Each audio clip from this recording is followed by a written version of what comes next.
Mwiriwe neza bakundwa nshuti zanje na bene data muri Guatemala.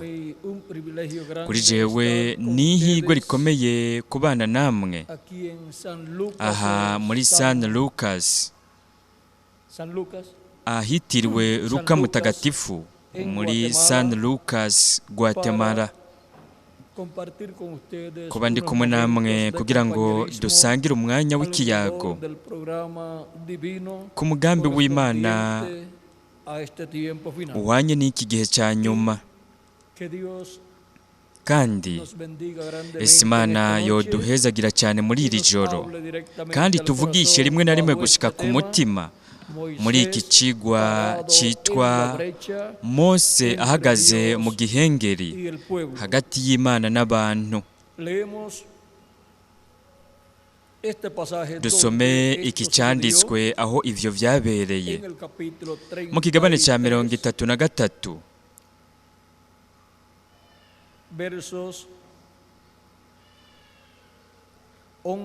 kuva ku murongo wa 11 ukabandanya kugeza ku wa 22, hanyuma mu kigabane cya 34 kuva ku murongo wa 1 kugeza ku w'9.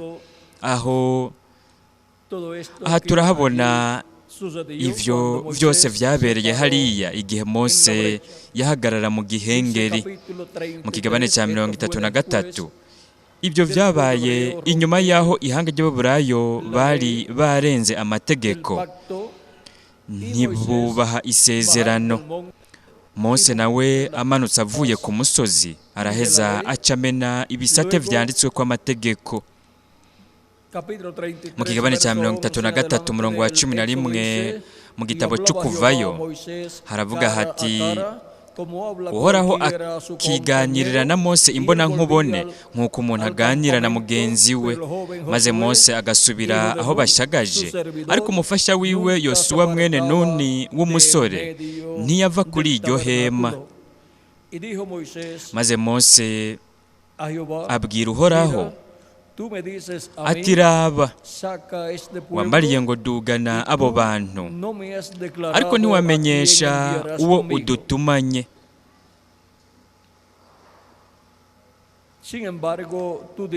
Yamara waravuze uti, ndakuzi izina,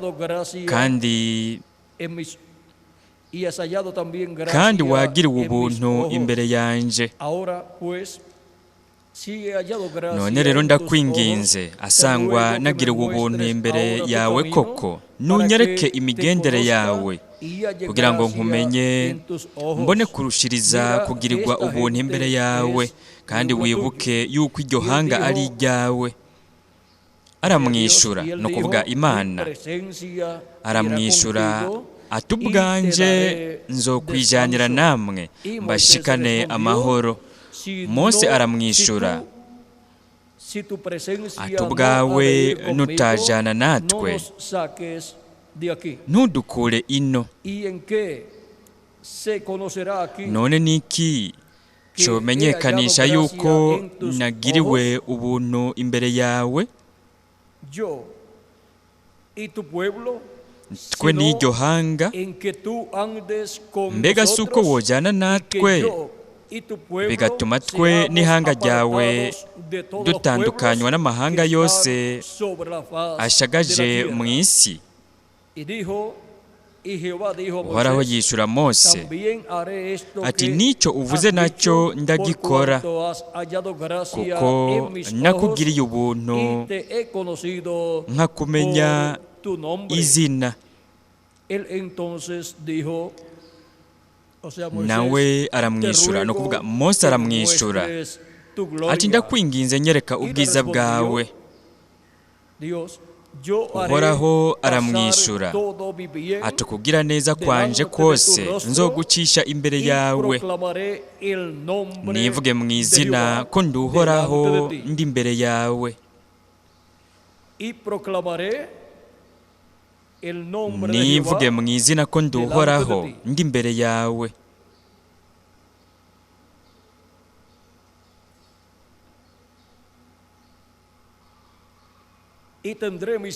kandi nzogirira ubuntu uwo nzobugirira, ngirire n'ikigongwe uwo nzokigirira. Kandi ati ntiworaba mu nyonga hanje, kuko umuntu atondaba mu nyonga ngo abeho. Uhoraho arongera aravuga ati heraba hariho ahantu hafi yanje, nawe uzuhagarare ku gitandara, maze ubwiza bwanje bukiriko buraguca iruhande, nzogushira muri ico gitandara ahameze nk'igihoro, gukingirize urushi rwanje gushitsa aho nzoba ndenganiye. Meze nkureho urushi rwanje urabe mu bitugu vyanje, ariko mu nyonga hanje ntihashobora kuboneka. No mu kigabane cya 34 kuva ku murongo wa mbere ukabandanya, aho turahafise umwanya aho ibi byose Imana yari yamubwiye ko izokora, aho yabikoreye ici imbere ya Mose. Haravuga hati uhoraho abarira Mose ati wibazira ibisate by'amabuye bibiri bisa n'ivya mbere, nanje nzokwandika kuri ivyo bisate amajambo yari ku vya mbere wamenye. Ejo mu gatondo buce witeguye, uzuduge umusozi Sinayi mu gatondo, urenguke imbere yanje ku gatwe k'uwo musozi. Ntihaze hagire umuntu mudugana, canke ngo hagire umuntu n'umwe azoboneka kuri uwo musozi wose, kandi ntihaze hagire imikuku canke amasho birisha hafi yawo. Nuko Mose abaza ibisate by'amabuye bibiri bisa n'ivya mbere, azinduka kare mu gatondo aduga uwo musozi Sinayi nk'uko Uhoraho yamubariye, atwaye vya bisate vy'amabuye vyompi mu minwe. Uhoraho amanuka ari muri ca gicu, ahagararana nawe aho hantu, yivuga izina ko ari Uhoraho. Uhoraho aca imbere yiwe, arivuga ati ndi Uhoraho, Imana yuzuye imbabazi n'ubuntu, ntebakuraka, ngira ikigongwe cinshi, mpora ndi umwizigirwa, nama ngirira imbabazi abantu ibihumbi n'ibihumbi, mparira ibigabitanyo n'ibicumuro n'ivyaha, ariko simperereza urubanza kuwutarugira. Mpora abana ibigabitanyo vya base, nkageza ku buzukuru no ku rungano rwabo rugira gatatu no ku rugira kane. Ako kanya Mose aca yunamika umutwe, arasenga, aravuga ati Mwami, namba ngiriwe ubuntu imbere yawe, none ndakwinginze Mwami, nugendere hagati muri twebwe, nahari ihanga ritagonda izosi, uharire ibigabitanyo vyacu n'ibicumuro vyacu, wemere kuduhindura ishamvu yawe. Uhoraho aramwishura ati raba, ndasezerana isezerano,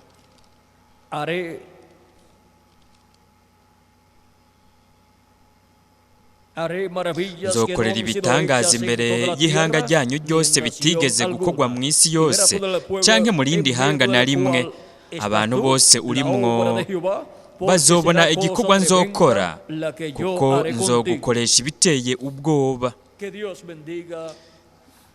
Ese Imana yohezagira ubugingo bwacu bicishije mu ijambo ryayo, ikanatwemerera kuritahura.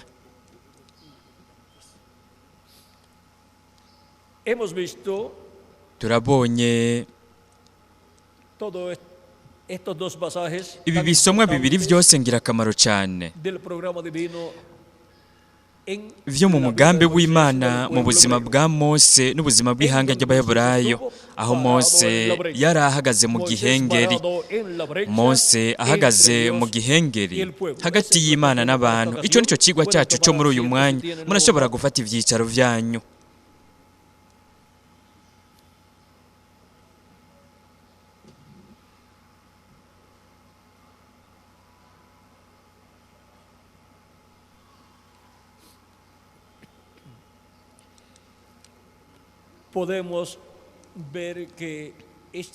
Turashobora kubona ko iki kintu gikomeye cyo muri Bibiliya cyabereye hagati mu ihanga ry'Abaheburayo igihe bari ko baca mu bugaragwa. Mose yari yamaze kumena ibisate byanditswe ko amategeko ivy'Imana yari yamuhaye. Imana yonyene niyo yari yabisituye ku musozi.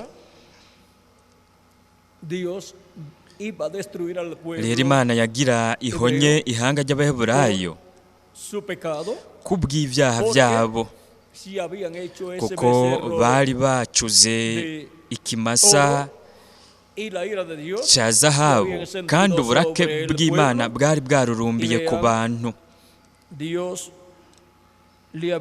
Rero nimurabe, Imana yari yarabwiye abantu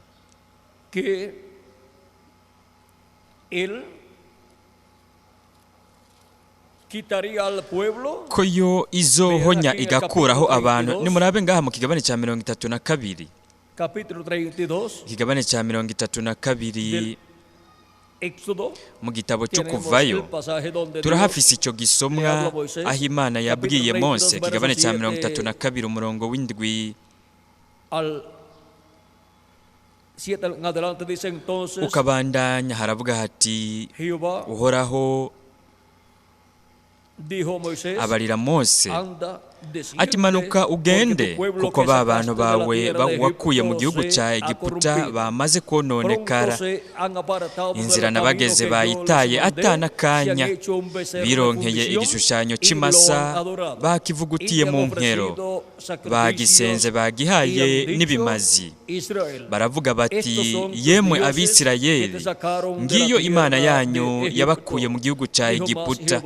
Waraharongera abarira Mose ati, abo bantu ndababonye icyo barimwo, n'abantu batagonda izosi. None rero upfe kundeka gusa, uburake bwanjye bubarurumbeko mbahonye, ariko weho nze nguhindure ihanga rikomeye. Nimwitegereze icyo Imana yari ihanuye Mose. Nimurabe icyo Mose nawe yayishuye.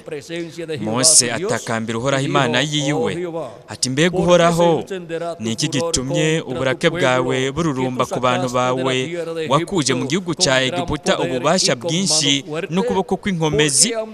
Niki cyotuma uha Abanyegiputa kuvuga ngo kubateza ibyago niko kwatumye ibakura ino ngo ibatsinde mu misozi miremire ibahonye mu isi? Ndase nushire uburake bwawe bw'inkazi, wigarure, ntuteze abantu bawe ivyo vyago. Niwibuke Aburahamu na Isaka na Isirayeli, abasavyi bawe, abo wabariye wigize indahiro, uti nzogwiza urubyaro rwanyu rungane n'inyenyeri zo kwijuru, kandi iki gihugu cyose mvuze nzogiha urubyaro rwanyu bacegukire ibihe byose. Nuko Uhoraho arigarura, areka ibyo vyago yari yavuze guteza abantu biwe. Rero nimurabe ingene Mose yahagaze yishyize hagati y'Imana n'abantu, kandi muri uyu mwanya Imana yagira ihonye ihanga ry'Abaheburayo. Mose araheza aravugira ihanga ry'Abaheburayo, arasenga Imana, asaba Imana ibihwanye n'amasezerano Imana yari yarahaye Aburahamu na Isaka na Yakobo. Araheza arereka Imana amasezerano yahaye iryo hanga. Araheza yisaba ko yogirira imbabazi abantu, ko Imana yo kwigarura ikareka ico cyago yagira izane ku ihanga ry'Abaheburayo. Kandi Imana aha haravuga hati, nuko Uhoraho arigarura, areka ivyo vyago yari yavuze guteza abantu biwe. Rero nimwitegereze ingene biboneka umenga Mose yariko arahanura Imana, ariko Imana nta muntu n'umwe yoshobora kuyihanura. Ninde yigeze kuba umuhanuzi wayo uyihanura? Mbega nonaha hariko habiki Imana yagira ihonye abantu? Mose nawe araheza arayereka amasezerano yahaye abo bantu, ayisaba ko yokwigarura ikareka icyo cyago cyo guhonya icyo yagirizane ku ihanga ry'Abaheburayo. Imana iraheza iremera iryo sengesho rya Mose, igirira imbabazi abo bantu ntiyabahonya. Ni ukuvuga ko Imana Kristo yishushanya biciye mu bavugishwa biwe, kandi aha Kristo yari ko arishushanyiriza muri Mose ubwoko bw'ibiremwa abantu, kubera ko barenze batubasha isezerano ry'Imana. Mu minsi ya Yesu ubwoko bw'ibiremwa abantu bari bageze mu ntambuko y'Imana, aho ubwoko bw'ibiremwa abantu bategerezwa guhonywa. Kandi Kristo yaravuze ati, y'agatete k'ingano kataguye mu ivu ngo gapfe kaguma ari konyene. Yohana ikigabane cya 12 umurongo wa 24 haratubwira ivyo. Yesu Kristo arabitubwira igihe hari haje Abagiriki bari bifuza kubona Yesu, baraheza babibwira Filipo. Filipo nawe abibarira Andreya ngo agende kubibwira Yesu. Ariko nimwitegereze, bo barabwiye Yesu ko hariho abantu bakeneye kumubona. Yesu acatangura kubigisha ibintu kanaka. Muri ivyo yarabigishije yuko iyo agatete k'ingano kataguye mu ivu ngo gapfe kaguma ari konyene, kandi agatete k'ingano ni umwana w'umuntu Yesu Kristo, kandi we iyo adapfa mbega hari guca habiki? We yari kuguma ari wenyene ku isi. Ivyo ni navyo nyene byari ko birishushanyiriza muri Mose. Nimurabe ingene muri Mose hishushanyirije ivyari kuzoba muri Kristo no mu ihanga ry'Imana, haba ihanga ry'Abaheburayo ndetse n'abatoranijwe b'Imana bose bafise amazina yabo yaranditswe mu ijuru mu gitabo cy'ubugingo cy'umwagazi w'intama. Ni ukuvuga abana bose b'abahungu n'abakobwa b'Imana, Isirayeli yo mu ijuru hamwe na Isirayeli yo ku isi. Rero nimwitegereze, muri Mose hari ko harashushanyirizwa ivyo Kristo yari kuzokorera mu kuza kwiwe kwa mbere, kandi mu kuza kwiwe. Kandi ukuza kwa Kristo gufise ibice bibiri, ukuza kwiwe kwa mbere no kuza kwiwe kwa kabiri. Nimurabe, byabereye mu mwanya aho Imana yagiriho ihanga ry'Abaheburayo, Isirayeli yo ku isi. Uguhonywa kwari kuza ku ihanga ry'Abaheburayo. Rero mu gihe cy'igihano cy'Imana cyagira kigwe ku ihanga ry'Abaheburayo, niho Mose amaze kumenya ibyagira bize ku ihanga ry'Abaheburayo, yaciye ahagarara, yaciye ajya hagati y'Imana n'abantu, atakambira Imana kugira ngo Imana ntihonye abantu. Mose kubera yari umuvugishwa w'ikiringo kinini, yari umuvugishwa, byongeye yari n'umuherezi. Nicyo gituma tubona ko yatanga ibimazi akanasenga Imana, ariko aravugira abantu. Ivyo ni ibikorwa by'umuherezi. Kandi byongeye we yari umwanditsi w'amategeko, niwe yahaye ihanga ry'Abaheburayo amategeko y'Imana, ayo Imana yari yamuhaye we. Nta wundi muntu n'umwe yabayeho yaronka ayo mategeko y'Imana uretse Mose. Mose nawe akaheza akayashikiriza abantu. Ni ukuvuga, ntihabayeho umugwi n'umwe w'abantu, ntihabayeho inama nshingamateka ngo shinge amategeko y'ihanga ry'Abaheburayo, ahubwo Imana yaha ayo mategeko ihanga ry'Abaheburayo, Mose nayo akayashikiriza ihanga ry'Abaheburayo. Nicyo gituma Mose byongeye yiswe umushinga amateka, uwanditse amategeko. Ariko mu by'ukuri uwashinze ayo mategeko ni Imana, ni Kristo. We niwe yashinze amategeko ku bantu biwe, kuri Isirayeli yo ku isi no kuri Isirayeli yo mu ijuru nayo. Kandi we niwe azotanga amategeko ku bwoko bw'ibiremwa abantu mu nganji y'imyaka 1000 nayo nyene. Rero nimurabe ingene Kristo yishushanyirije muri Mose. Icyo nicyo gituma bibone kumenga Mose yari afise impanuro nziza iruta iy'Imana yari kwiramuha. Igihano c'Imana, Imana yari kirakimenyekanisha ko gira kize ku ihanga ry'Abaheburayo, ariko Mose yaratakambye ku bw'ihanga ry'Abaheburayo arasaba imbabazi. Arabwira Imana ibijanye n'isezerano iry'Imana yahaye Aburahamu, arayibwira ayo masezerano, araheza ayibwira ko yasezeranye guha ico gihugu uruvyaro rwa Aburahamu na Isaka na Yakobo. Rero nimwitegereze aho umuvugishwa n'Imana yashitse, ariko aravuga, ariko arerekana, ariko arashushanya urukundo rwa Kristo ariko rwari kuzogaragara, kuko kubw'urukundo Imana yakunze abari mu isi rwatumye itanga umwana wayo w'ikinege ngo umwizeye wese ntazapfe rubi ariko ahabwe ubugingo budashira. Yohane ikigabane cya 3 umurongo wa 16.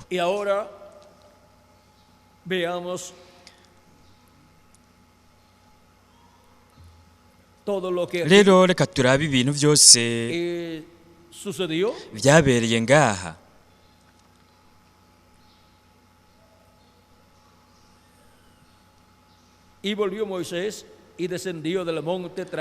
Maze Mose arahindukira amanuka uwo musozi afise vya bisate vyompi mu minwe biriko ibishinga intahe,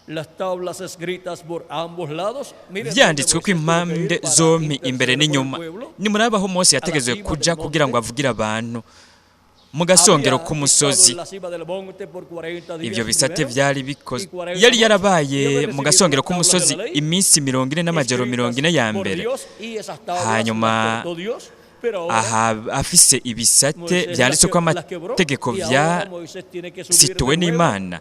Mose rero aheza arabimena, aca ategezwa gusubira ku musozi kuhamara iyindi minsi 40 n'amajoro 40. Rero Mose mu uwo mwanya wenyene yategezwa kugenda atwaye ivyo bisate. Imana rero yari kwandika ngaho, reka turabe. Haravuga hati,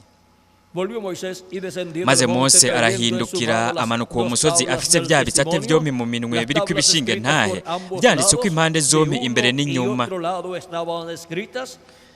Ivyo bisate vyari bikozwe n'Imana, kandi inyandiko zikorogoshowe kuri vyo zari inyandiko z'Imana.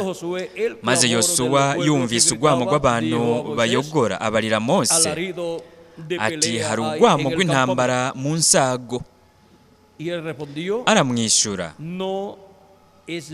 ati, ibyo numva si urwamo rw'abadedesha akaruru ko kunesha, kandi si urw'abatakambishwa no kuneshwa, ariko ni urw'abavyina.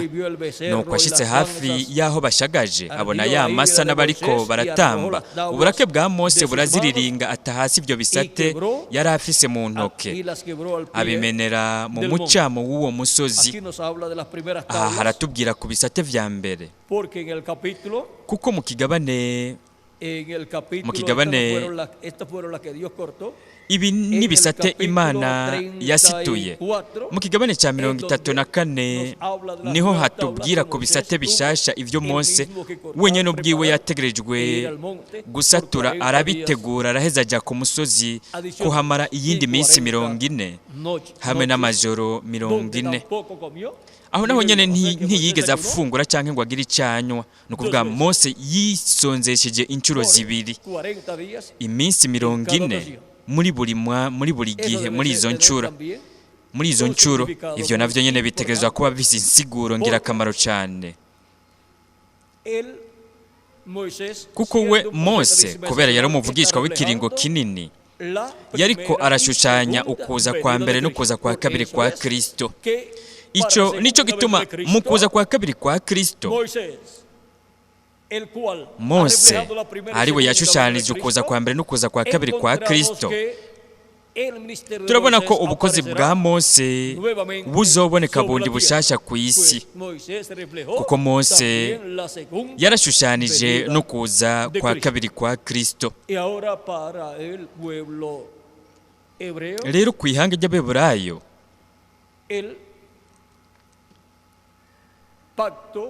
isezerano ry'Imana ryo mu isezerano rya kera. Nimwitegereze, ryararenzwe n'ihanga ry'Abaheburayo ariko ntibaryemeye, ariko Imana yarasezeranye guha isezerano rishasha ihanga ry'Abaheburayo. Rero iryo ni ryo sezerano risha ryo munsi y'amaraso ya Kristo umukiza wacu. Kandi muri iryo sezerano abatoranijwe mu banyamahanga nibo bagumye bariko bararyinjiramo guhera mu minsi y'abigishwa kugeza muri iki gihe cya nyuma. Hanyuma naho ihanga ry'Abaheburayo ari ryo ritigeze ryinjira muri iryo sezerano rishasha, nabo bazokwinjira ku munsi w'iherezo nihamara kwinjira mu isezerano rishasha kugeza ku wanyuma mu batoranijwe bo mu banyamahanga. Gutyo hazokuzura igitigiri cy'abatoranijwe n'Imana.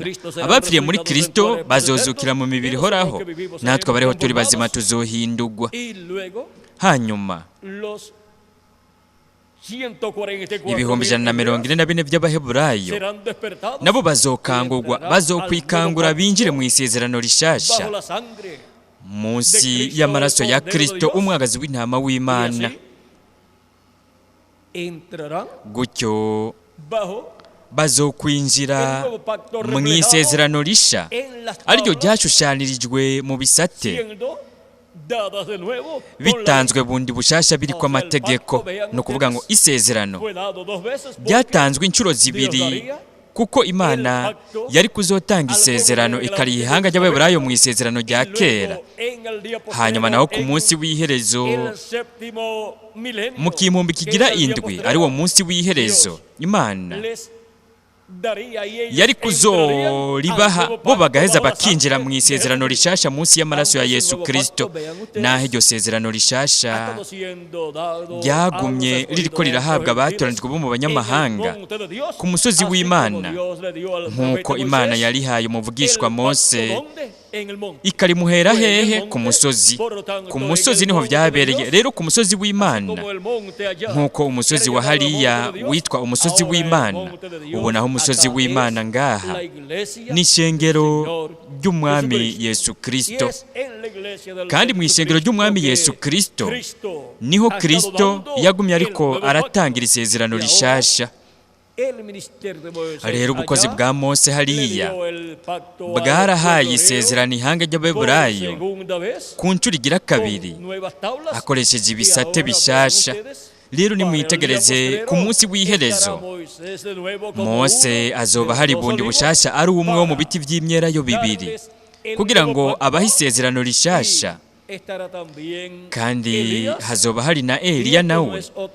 Kandi ibyo si kindi ahubwo n'ubukozi bwa Mose n'ubwa Eliya bugaragariye mu muntu wo muri iki gihe cya nyuma, aho Yesu Kristo azoba agaragariye muri mpwemu yera. Kandi Yesu Kristo muri mpwemu yera agaragariye muri uwo muntu ari we azoba ari umumarayika w'Umwami Yesu Kristo, azoba ariko arakora ubukozi bwa Mose n'ubwa Eliya muri iki gihe cya nyuma.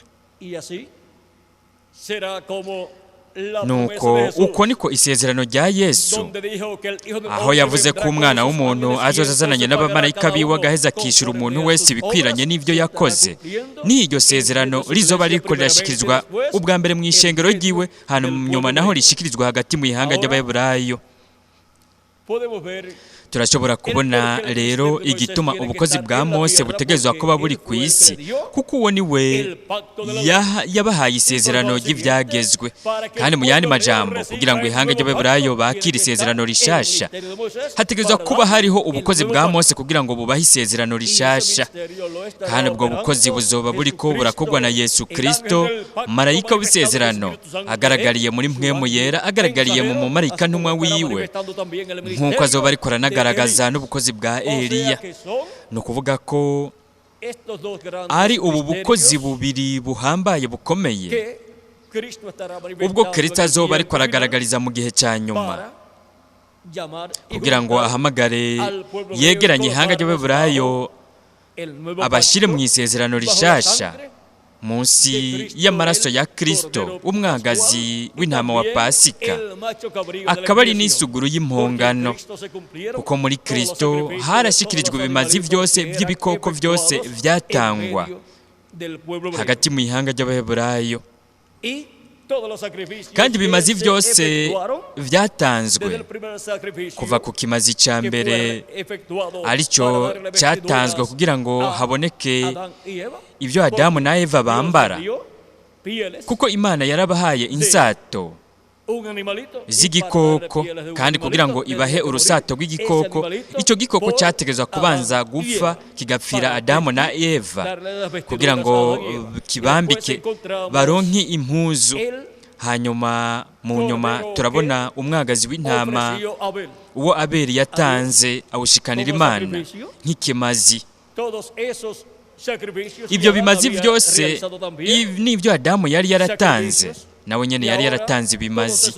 Rero ibyo bimazi byose kuva ku kimazi cya mbere cyatanzwe kugeza ku kimazi cya nyuma cyatanzwe, kandi cya nyuma cyaramaze gutangirwa hagati mu ihanga ry'Aburayo haraheze imyaka. Cyatanzwe imbere y'uko ingoro ibomogwa. Inyuma yo kubomogwa kw'ingoro ntibongeye gutanga ibindi bimazi.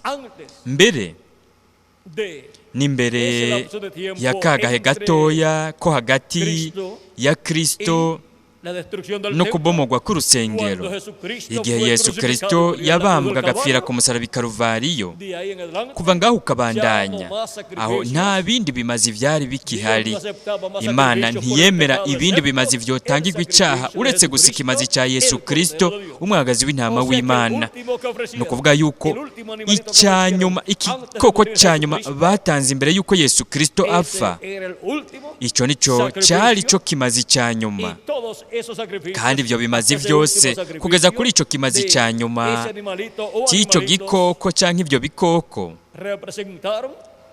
ibyo byashushanije Yesu Kristo mu gikorwa cyiwe cy'ubucunguzi, icyo yakoreye ku musaraba i Karuvariyo.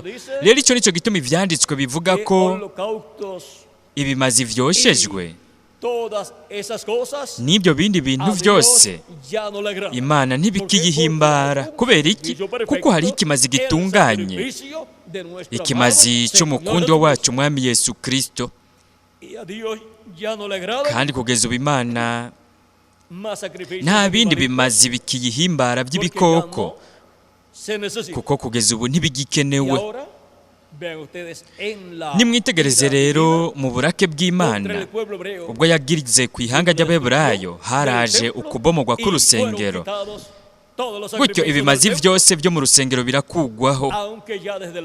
Naho guhera ku kimazi cya Kristo ukabandanya byari byaramaze gukugwaho imbere y'Imana, kandi umuntu wese arakenera ikimazi kugira ngo yegere Imana, kugira ngo ibyaha byiwe bikugweho.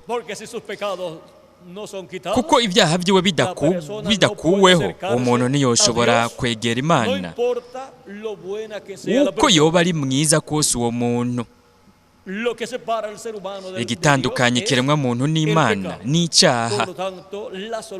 Rero umuti w'icyaha ni ikimazi cya Kristo yatangiye ku musaraba i Karuvariyo, kandi amaraso yiwe aratwoza icyaha cyose, tugaheza rero tugashobora kwegera Imana.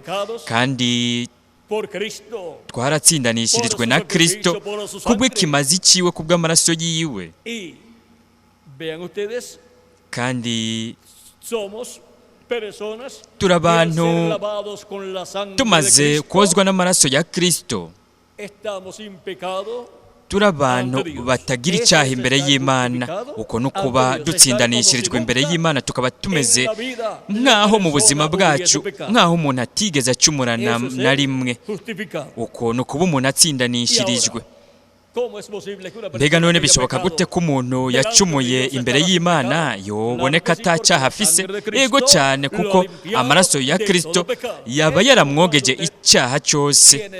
Ni nk'igihe wewe woba ufise ishati canke umwambaro kanaka, yoba ari ishati canke igitambara, hakaba hagiye ko irangi, wewe rero ntuheze ngo ushobore kuja ahantu wambaye iyo mpuzu, ntuheze ngo ushobore kuja mu kibanza wategerezwa kujamwo. Gutyo wewe ukavuga uti mbega none ndabigenza gute? Ugasiga ko agafu gakeya ugafuka, ukahafuka. ariko mu nyuma uhakoze ko nk'uko ako gafuka kavako aho munsi hakaguma hariko rya bwa buhoma bwa bucafu, uba wapfutse gusa ubwo buhoma ariko utabukuyeho. Ivyo nivyo vyaba ku maraso y'ibikoko, imyagazi y'intama n'amasuguru ihanga ry'Abaheburayo batanga bagashikanira Imana. Ayo maraso yatwikira icyaha gusa, ariko icyaha cyaguma kiri ngaho. Rero ntibashobora kuja imbere y'ukugaragara kw'Imana mu ijuru. Kandi icyo nicyo gituma bo igihe baba bapfuye baja mu gikiriza cya Aburahamu, mu kibanza cy'ikiruhuko cyo kuruhukiramwo, mu kurindira yuko hazoshika ikimazi gitunganye. Kandi igihe Kristo yapfira ku musaraba i Karuvariyo agasesa amaraso yiwe y'igiciro, icyaha cy'abo bera bose bo mu isezerano rya kera cyaciye gikugwaho. Kandi kimaze gukugwaho,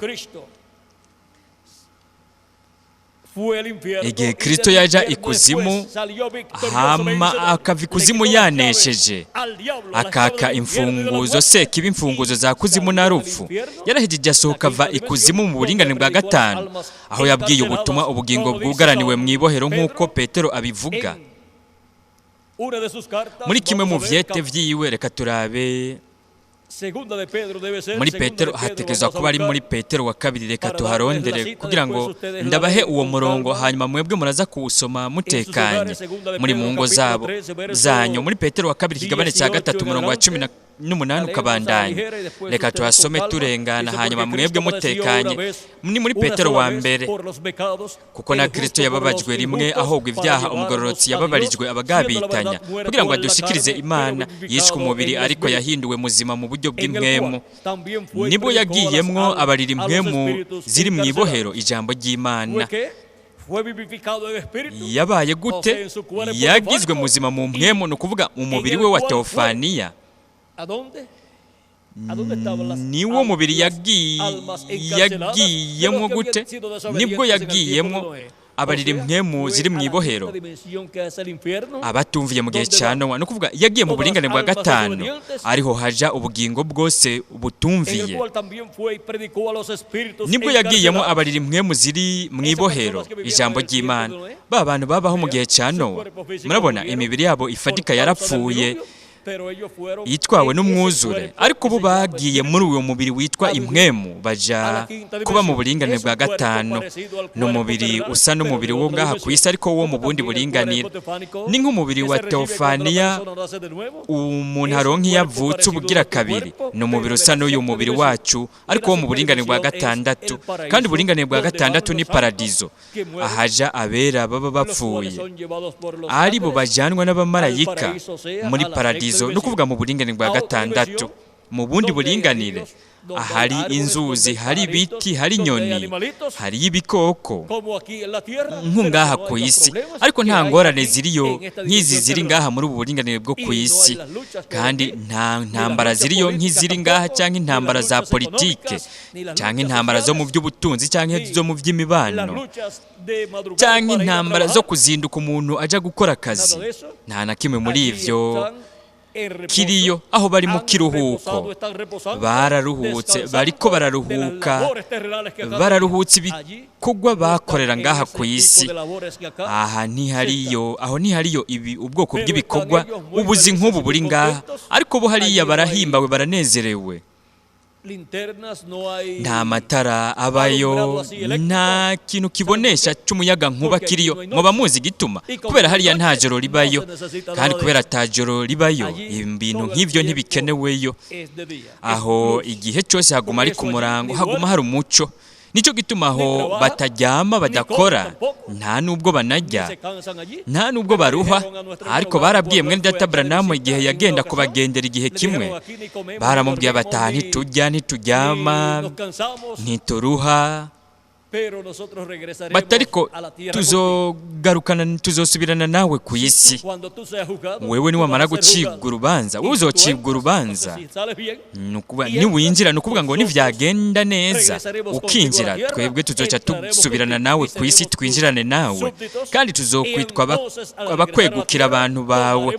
Rero tugarutse ku isi, tuzoronka imibiri duheze twongere dufungure. Ni vyiza, ivyo turabizi ko bazofungura. nibaza. Rero abo n'abatumire bacu, twebwe turi abazobakira.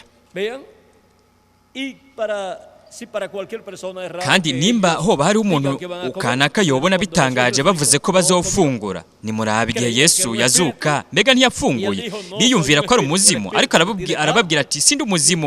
Umuzimu nta nyama n'amagufa ufise nk'uko mubona ndabifise. Ati hari utwo muba mufise two kurya. Bamuha ikimanyu cy'urufi n'ikimanyu c'ikimamara c'ubuki, afungurira imbere yabo. Baraheza baramenya ko yari Yesu, ariko bari bagize ubwoba cyane. Baratinya cyane imizimu gusumba uko batinya abantu. Bari batinye cyane. Rero Yesu igihe yazuka, yanazukanye n'abera bo mu isezerano rya kera. Kubera iki? Kuko ibyaha byabo barabikuwe ko n'amaraso ya Kristo. Rero bari bashoboye kuja imbere yo kugaragara kw'Imana. Barabanye na Yesu Kristo yazutse, nabo nyene bazutse. Biyereka abantu benshi mu gisagara cy'i Yerusalemu, benshi bo mu miryango yabo. Hanyuma igihe Yesu yaduga mu ijuru, baduganye na Yesu mu ijuru bose. Hashyitswa ubuvugishwa buvuga buti, nimwigire birebire mwabirimba musegenye mwanzugi z'ibihe byose, ngo haguke umwami w'ubwiza ngo ashike. Mu ijuru baca barabaza bati uwo mwami w'ubwiza ninde? Nabo barishura bati n'uhoraho nyene ingabo, niwe mwami w'ubwiza. Kandi uwo yari Yesu Kristo, kuko uhoraho wo mu isezerano rya kera ni umwami Yesu Kristo mu isezerano rishasha. Rero nimurabe ingene Yesu Kristo mu kuza kwe kwa mbere yahagaze mu gihengeri hagati y'Imana n'abantu, kandi mu rupfu rwa Kristo yishyize ko ibyaha byacu akigira uwupfa. Yatumye Imana idahonya ubwoko bw'ibiremwa abantu. Y'agatete k'ingano kataguye mu ivu ngo gapfe, kaguma ari konyene. Imana yari kuba yahoneje, yari guhonya ubwoko bw'ibiremwa abantu, hagasigara Yesu Kristo wenyene. Kuko icyo cyari igihe aho ibihano by'Imana biza ku bwoko bw'ibiremwa abantu, nk'uko ku ihanga ry'Abaheburayo muri kiriya gihe, igihe Mose yahagarara hagati y'Imana n'abantu, nacyo nyene cyari igihe aho igihano cy'Imana kigwa ku ihanga ry'Abaheburayo, bakazimanganywa ku isi. Kandi Imana Mose yari kumugira, yaramubwiye iti nawe nze nkugire ihanga rikomeye. Ni ukuvuga ko igihugu cyobaye gifise umugisha rero nicyo kwiswe igihugu cya Isirayeli, ahubwo cyo kwiswe igihugu cyande cya Mose. Mose rero yarabwiye Imana atoya, ahubwo ko Imana yobabarira abantu. Kandi nimwitegereze, byabaye ibintu bikomeye cyane ivyo Mose yakoreye ihanga ry'Abaheburayo, kuko nimwitegereze mu kigabane cya 32 umurongo wa 30 kabandanya, haravuga hati mu gitabo cyo Kuvayo, ubukeye bwaho Mose abarira abantu ati mwakoze icyaha gikomeye, none ngira nduge nje kuhoraho, kumbure nobona ingene mbatangira impuhangano ku bw'icyaha cyanyu. Ni ukuvuga ngo cyabaye icyaha cy'ikimasa bacuze cya zahabu, icyaha cyo gusenga ikigirwamana bahevye Imana. Baja mu gusenga ibigirwamana, basenga Imana y'inyamahanga, Imana ya hariya nk'iyo mu ihanga ry'Abanyegiputa cyari kimasa cya zahabu. Ibyo bo bari babiboneye hariya muri Egiputa. Rero abwira abo bantu bahagurukije ihanga ry'Abaheburayo kurwanya Mose no kurwanya Imana. Bababwira ko izo zari zo mana zabakuye muri Egiputa, babereka ikimasa cya zahabu, kandi iryo hanga ry'ubujuju butagira izina batanguye kwizera abandi bantu, bareka kubandanya bizera ibyo Mose yari yabahaye bivuye ku Mana. Rero nimurabe, haravuga hati mwakoze icyaha gikomeye, none ngira nduge nje kuhoraho, kumbure nobona ingene mbatangira impuhongano ku bw'icyaha cyanyu. Nuko Mose asubira kuhoraho aravuga ati tegera bwirukiro, abo bantu bakoze icyaha gikomeye koko, bicuriye ikigubwamana cy'izahabu, ese icoma ukababarira icyaha cyabo, naho bidashobotse jewe upfume usibanganya izina ryanje mu gitabo cyawe wanditse. Nimwitegereze ibintu Mose yari yiteguye ko bimubako ku bw'ihanga ry'Abaheburayo. Imana yaramubwiye iti reka mponye aba bantu, nawe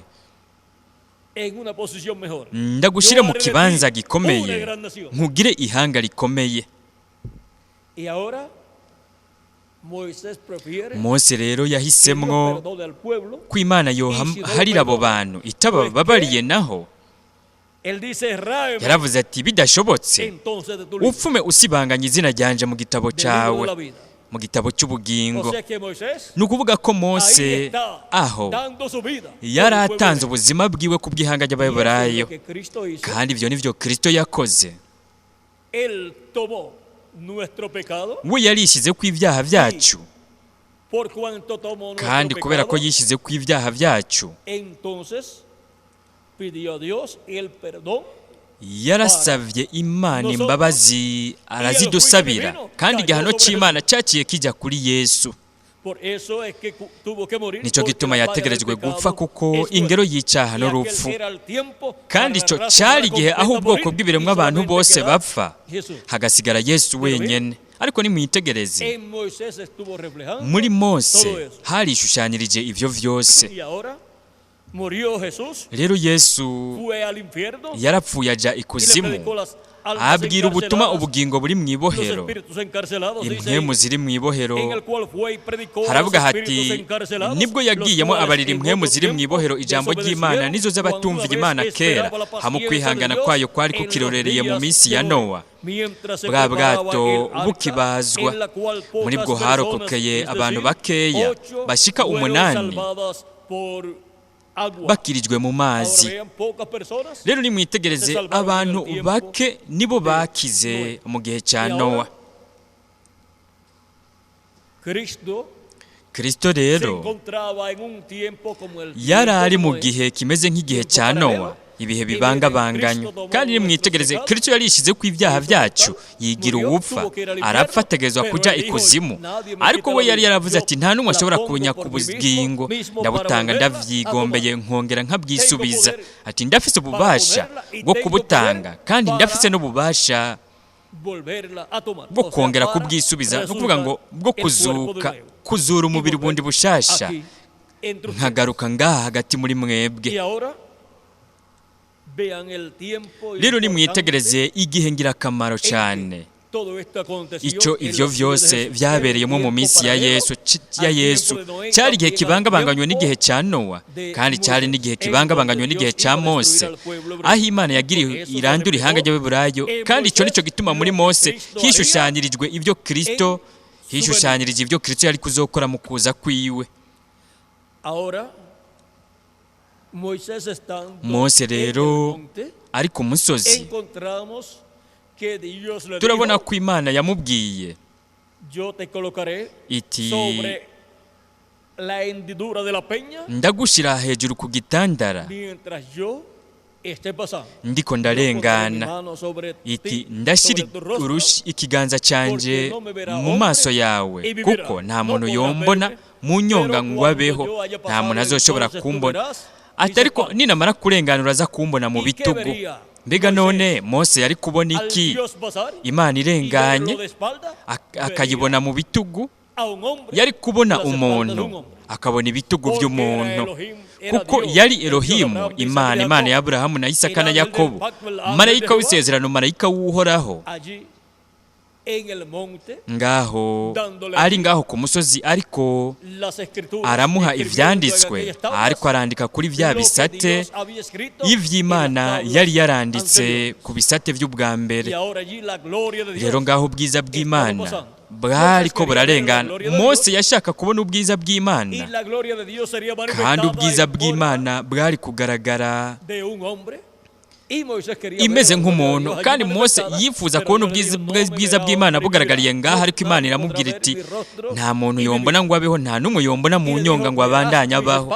Iramubwira iti uraza kubona mu bitugu vyanje ninamara kurengana.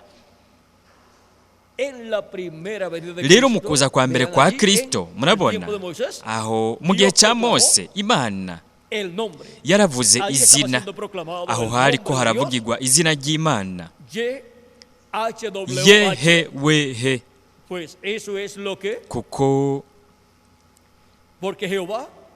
Uhoraho ni izina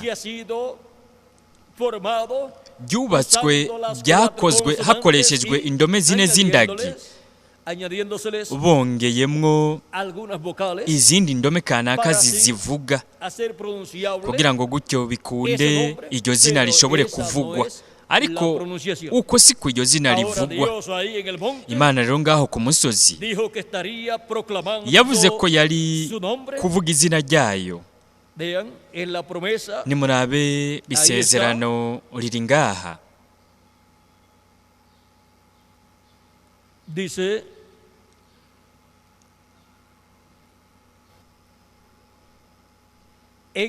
mu kigabane cya 33 kuvayo umurongo w'18 haravuga hati Mose aramwishura ati ndakwinginze nyereka ubwiza bwawe.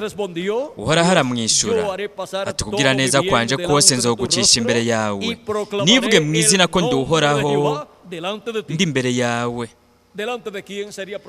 N'imbere yande hari gutangarizwa izina ry'Uhoraho imbere ya Mose, nk'uko no mu kigabane cya 3 mu kuvayo umurongo wa 13 kugeza kwa 15, igihe Mose yamubaza izina iryo ari ryo, izina ryiwe akabaza marayika. Umumarayika yaramubwiye ati nduwo ndiwe, ati kandi uko azabe ariko ubwira abantu uti ndiho yabantumyeko.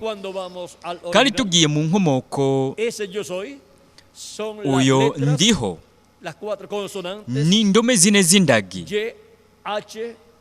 Yehe wehe.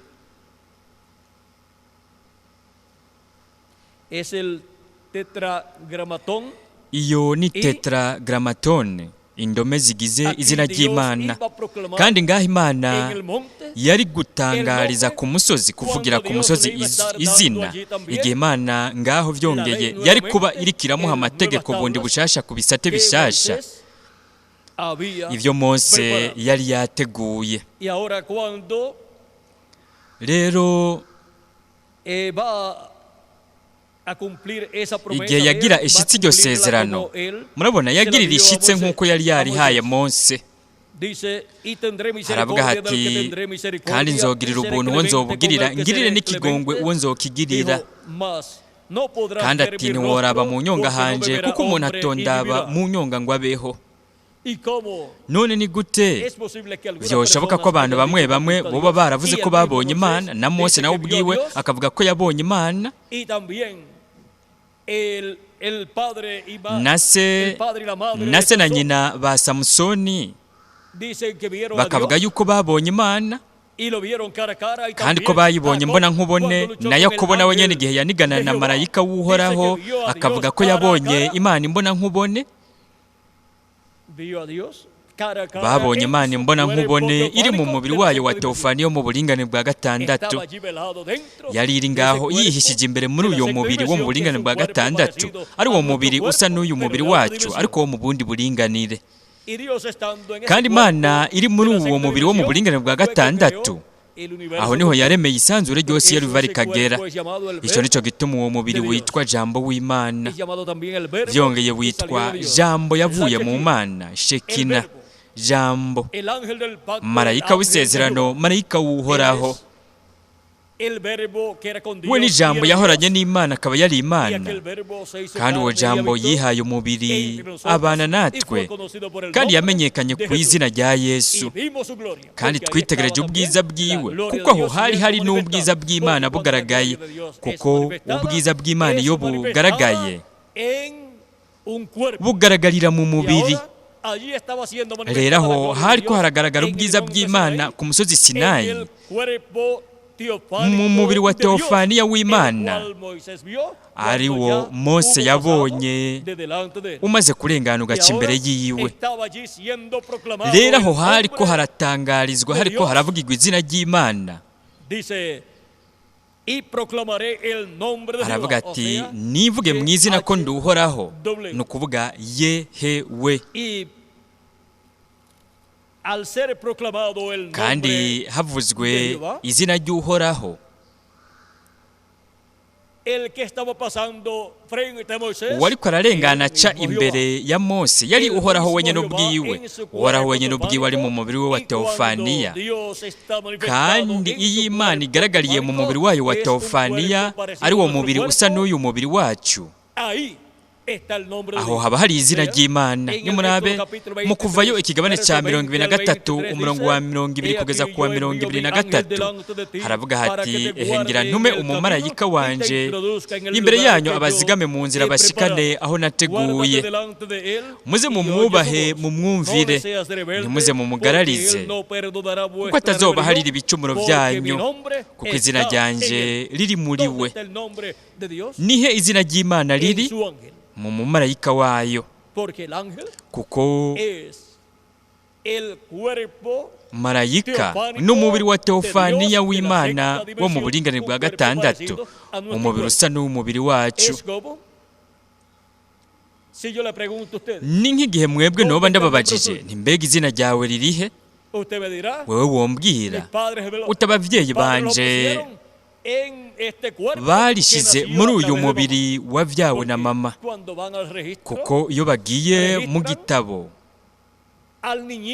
barandikisha umwana w'uruhinja yavutse bakamwita izina. Mbega none nihe haba izina ry'Imana? Riri muri marayika wayo, marayika w'isezerano, ari wo mubiri wa teofaniya w'Imana. Mu mubiri wiwaho niho Imana yashize izina ryayo, umubiri wayo wa teofaniya mu buringanire bwa 6. Rero igihe yigira umubiri akaba hagati mu biremwa abantu, yiswe izina. Iryo zina ryabaye Yesu. Mu Giheburayo ni Yeshuwa canke Hosuwe canke Jeshuwa, kandi iryo zina risobanurwa ngo umukiza, umucunguzi, kuko we yaje kugira ngo akore igikorwa cy'ubucunguzi apfiriye ku musaraba i Karuvariyo. Yesu rero yaravuga ati, naje mu izina rya Data. Kandi vyongeye we yaravuze ati, Data, shimagiza izina ryawe. Imana nayo, Imana iravuga ivugiye mu ijuru. Ibyo biri mu kigabane cya 12 nko ngaho muri Yohana Mutagatifu umurongo wa 28, ikigabane cya 12. Ni iki kigabane nyene aho yavuze ku gatete k'ingano akategerezwa kugwa mu ivu kagapfa, kuko bitagenze uko we yari gumaho ari wenyine, n'ibindi biremwa abantu bose bagapfa. Umurongo wa 28 mu kigabane cya 12 muri Yohana Mutagatifu haravuga hati, Data, shemagiza izina ryawe. Buno ijwi ryumvikana rivuye mu ijuru riti, ndarishimagije kandi nzokongera kurishimagiza. Ndarishimagije, uko nukuza kwa mbere kwa Kristo, kandi nzokongera kurishimagiza iyindi ncuro, uko nukuza kwa kabiri kwa Kristo. Icyo nicyo gituma mu byahishuriwe Yohana mu kigabane cya 2 umurongo wa 17 hatubwira ku kuza kwa kabiri kwa Kristo, ari ryo buye ritasituwe n'amaboko iry'umwami Nebukadineza yabonye.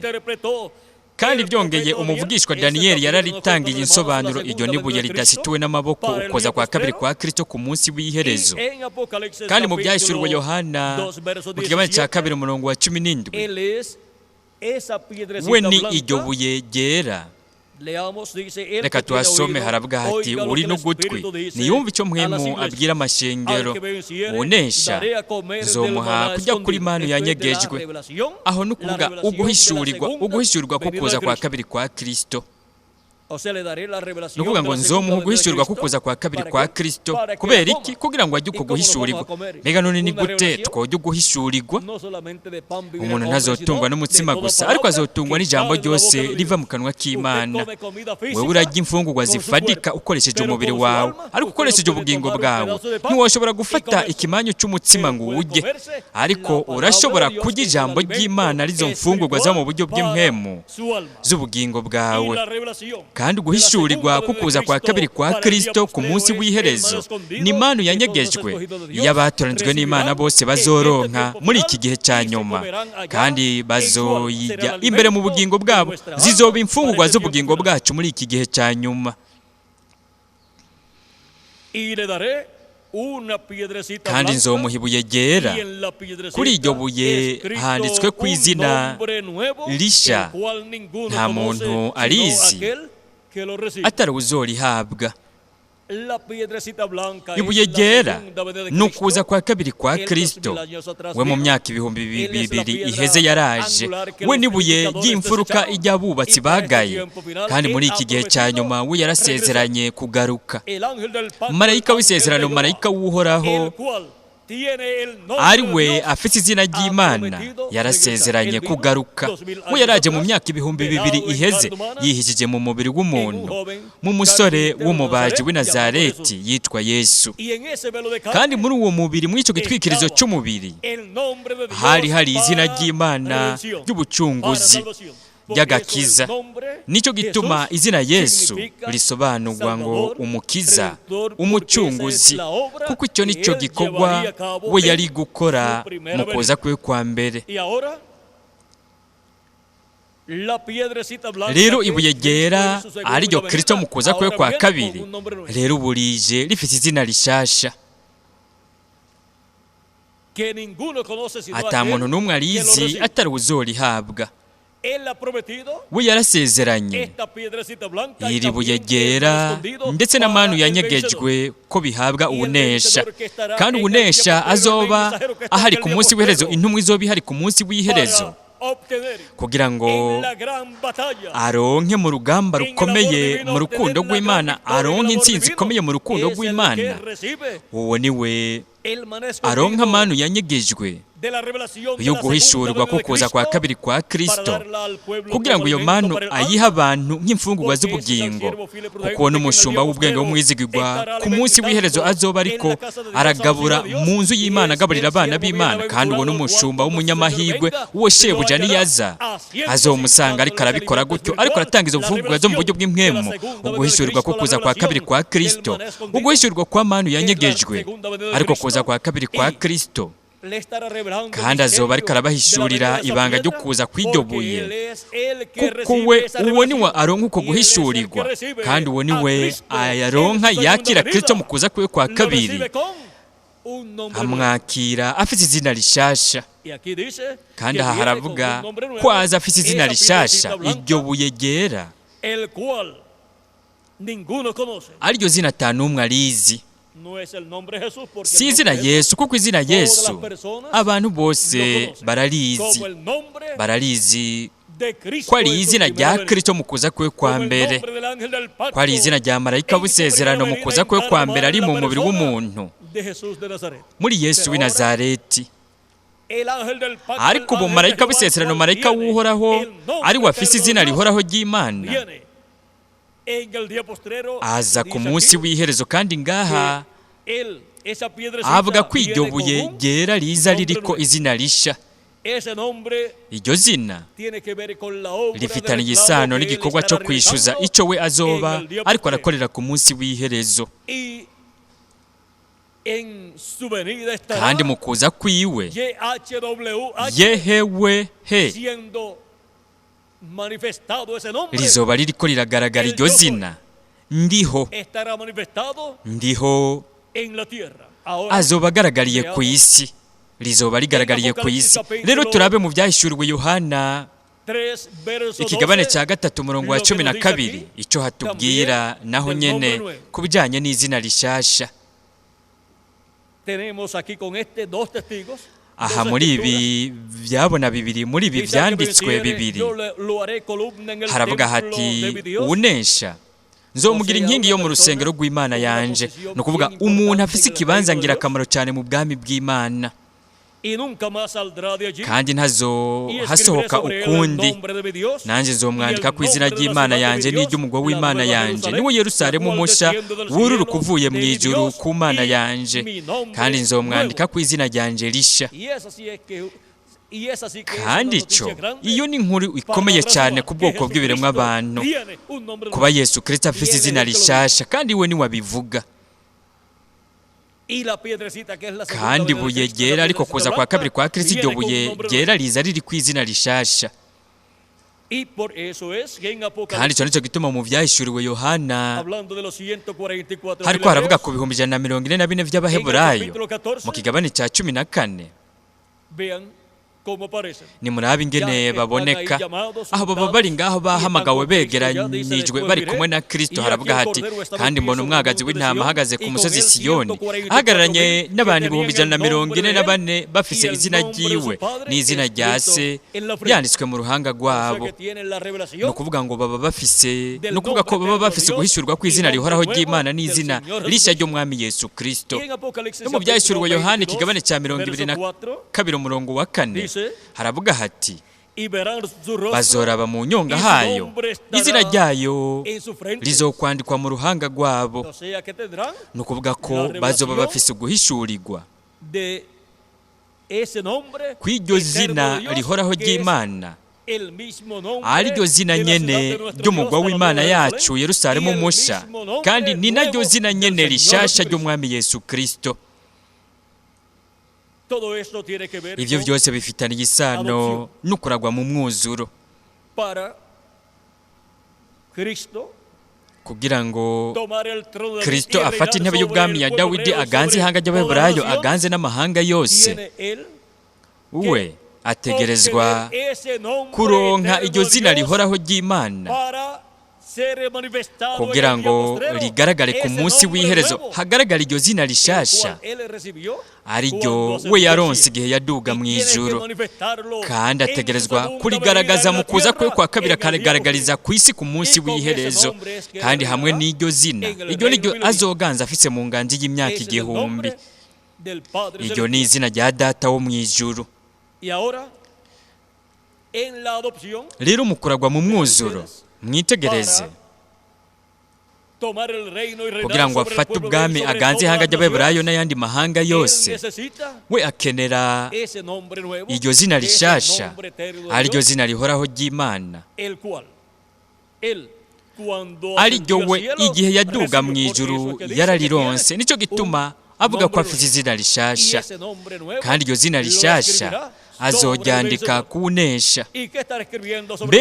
Mbega none aho azoba ariko yandika iki kunesha? Izina rihoraho ry'Imana rikaba ari n'izina rya Yerusalemu musha, kuko Yerusalemu musha izina ry'uwo mugwa ni izina rihoraho ry'Imana. Iryo ni ryo zina rya Yerusalemu wo mu ijuru. Uwunesha rero niwe azoronka iryo zina, kuko guhishurirwa kwose kuvuye ku Mana gutegerezwa kuza biciye mu muvugishwa. Kandi nimba Imana igomba guhishura izina ryayo, rero ritegerezwa kuza biciye mu muvugishwa. Iryo zina rihishuwe rigaragaye kandi ririko riramenyeshwa abantu. rero muri iki gihe cya nyuma icyo turiko turabamwo ubwoko bw'ibiremwa abantu bundi bushasha bashyitse mu ntambuko y'Imana y'ihanga ry'Abaheburayo bari bagezemwo igihe Imana yagiriho n'ihanga ry'Abaheburayo, kandi bashyitse mu ntambuko y'Imana iyo abantu bari bashyitsemo mu minsi ya Nowa, aho Imana yahoneje ibiremwa abantu, ariko Nowa n'umuryango wiwe bo barakize, n'ibikoko bimwe bimwe navyo ibiguruka n'ibikwega inda hasi. Kandi natwe turiko turaba mu gihe kibangabanganywe n'igihe cya Yesu, aho Imana yagiriho n'ubwoko bw'ibiremwa abantu, ariko Yesu yarahagaze mu gihengeri hagati y'Imana n'ubwoko bw'ibiremwa abantu, atuma hatabaho uko kurandurwa kw'ibiremwa abantu, kandi we yarishize ku ibyaha byacu. Igihano cy'Imana cyagira kigwe ku bwoko bw'ibiremwa abantu cyaciye kigwa ku muntu umwe, umukundo wacu Umwami Yesu Kristo. Rero nimwitegereze Mose, umwungere w'intama, umwungere niwe yahagaze hagati y'Imana n'ihanga ry'Abaheburayo, kandi Imana yarahejeje ntiyarandura ihanga ry'Abaheburayo. Hanyuma umwungere Yesu yarahagaze hagati y'Imana n'ubwoko bw'ibiremwa abantu, Imana ntiyarandura ubwoko bw'ibiremwa abantu. Ariko mbega Yesu ntiyari umubaji? Ariko byongeye yaranavuze ati, jewe ndi umwungere mwiza, umwe nyene uhoraho wo mu isezerano rya kera, ari we mwungere uhoraho, niwe mwungere wanje. Uwo uhoraho ari we yari umwungere mu isezerano rya kera, ni nawe nyene mu isezerano risha yavuze ati, ni jewe mwungere mwiza. Yohana ikigabane c'icumi umurongo wa 14 ukabandanya, aravuga ati, ni jewe mwungere mwiza, ndazi intama zanje n'izanje ziranzi. Muri ico kigabane nyene c'icumi aratubwira ati, atubwira ko azihamagara mu mazina. Haravuga hati, uwo umusanzi w'irembo aramwugururira, kandi intama zumva ijwi ryiwe, kandi ahamagara intama ziwe mu mazina akaziturutsa. Kubera iki? Kuko amazina yazo yanditswe he? Mu gitabo cy'ubugingo cy'umwagazi w'intama, arico gitabo cya Yesu Kristo, igitabo kirimwo amazina yabo bose we yari kuzocunguza amaraso yiwe y'igiciro. Arabandanya avuga ati,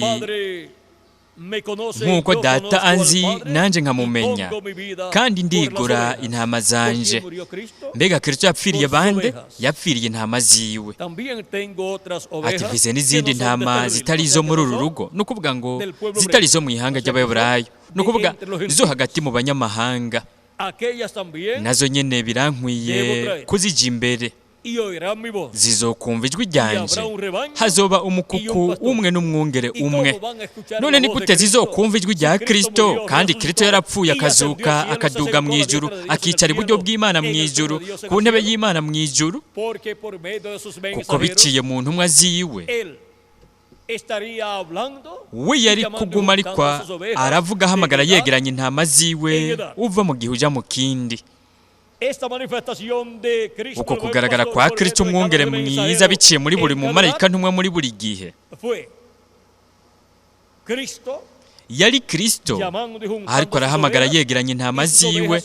Intama ziwe nazo abana biwe bafise amazina yabo yaranditswe mu ijuru mu gitabo cy'ubugingo cy'umwagazi w'intama, bariko barumviriza ijwi rya Kristo muri mpwemu yera, baryumva biciye mu ntumwa ziwe zitandukanye: Paulo, Irene, Marte, Colomba, Luther, Wesley na Revera William Branham. Ku munsi w'iherezo naho haramaze gukogwa uku kugaragara ndwi kwa Yesu Kristo muri mpwemu yera, agaragariye mu bamarayika ntumwa biwe ndwi, kandi no mu bihe ndwi by'ishengero ry'abanyamahanga, aho yahamagariye yegeraniriza intama ziwe zo muri ivyo bihe.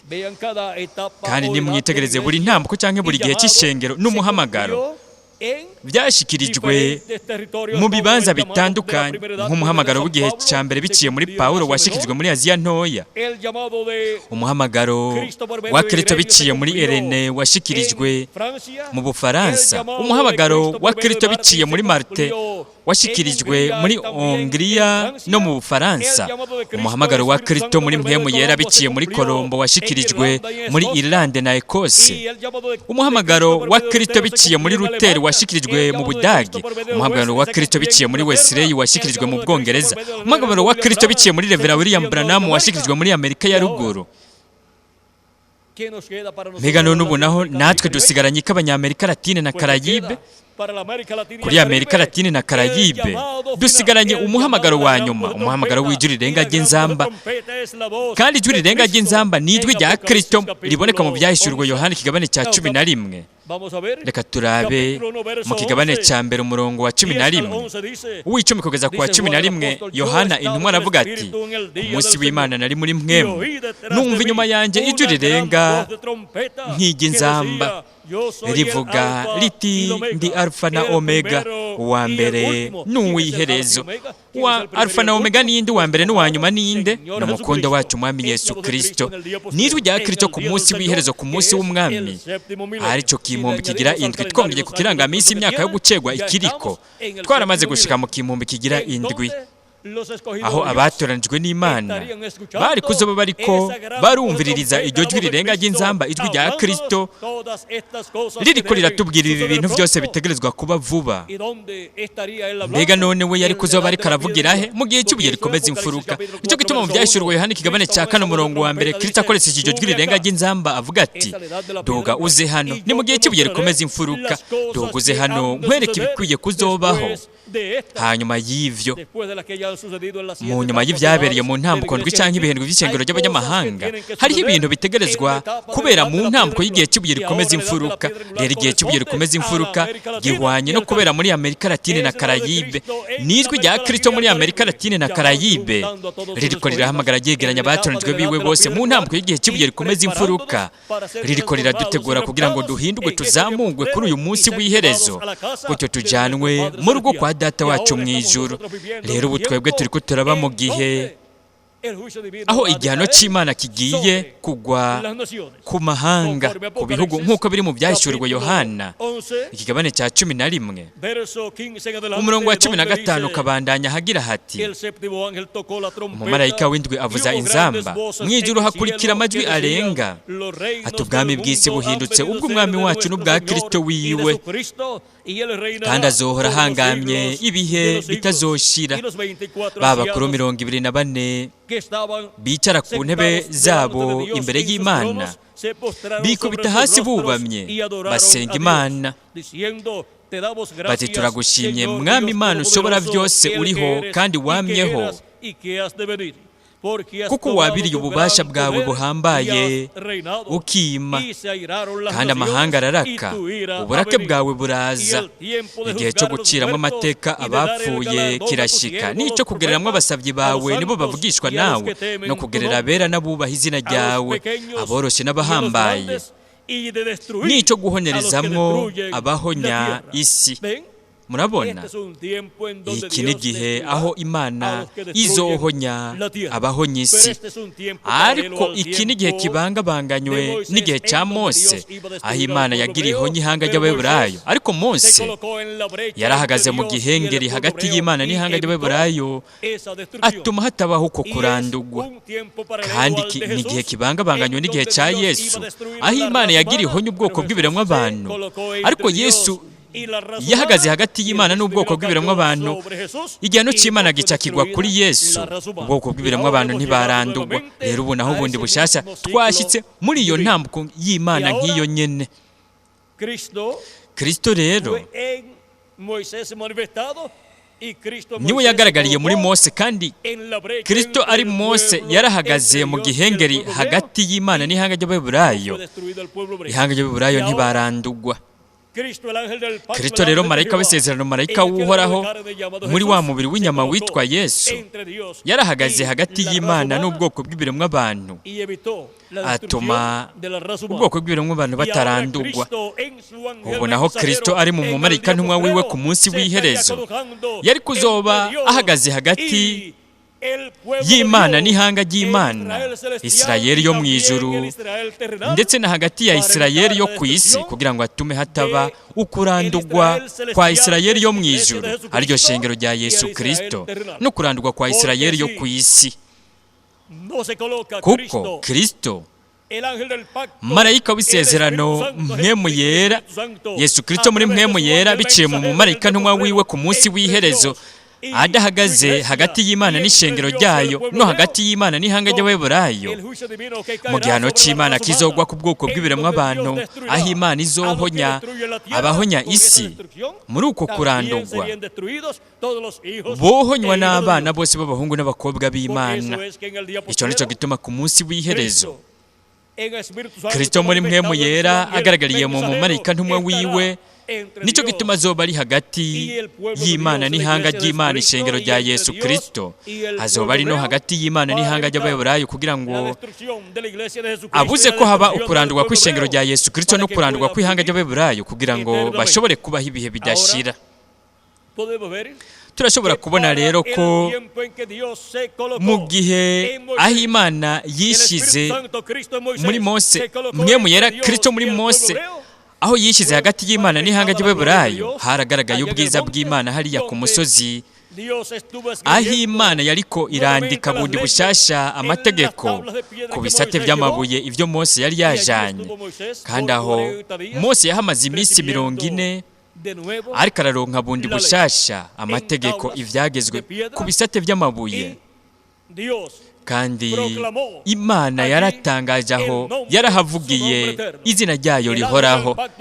Marayika w'isezerano, marayika w'uhoraho yaraciye imbere ya Mose.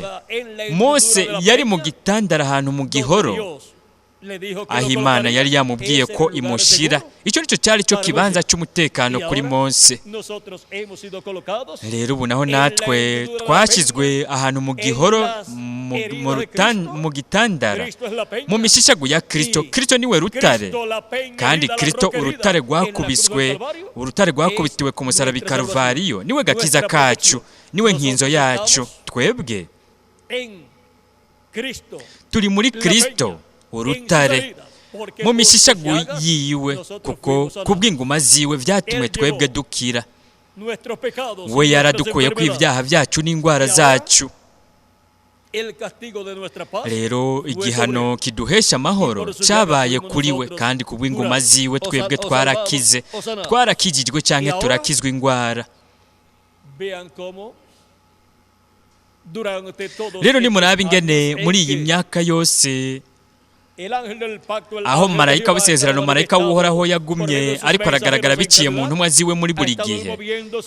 Yagumye ariko ariyunguruza kuri uyu musozi, ari wo musozi w'Imana. Rero ubu naho ku munsi w'iherezo we yigaragariza mu gasongero k'umusozi, nk'uko yigaragarije ku gasongero cyangwa mu isonga ry'umusozi hariya mu gihe cya Mose.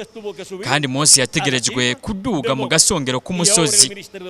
Rero ubukozi bwa Mose bwabaye mu kibanza cyo hanze hariya muri icyo gihe, hanze h'inzu y'Imana. Rero ubu naho butegeza kuduga mu gihe cy'ibuye rikomeza imfuruka kugira ngo higaragaze ubukozi bwa Mose bwigaragarize mu gihe cy'ibuye rikomeza imfuruka mu gasongero k'umusozi, aho ubwiza bw'Imana, ubwiza bwa marayika w'isezerano aribwo bwiza bw'Imana. Ubwiza bw'Imana biciye mu kugaragara kwa marayika w'isezerano, marayika w'uhoraho ku munsi w'iherezo agaragariye ku musozi w'Imana, mu gasongero k'umusozi w'Imana mu gihe cy'ibuye rikomeza imfuruka.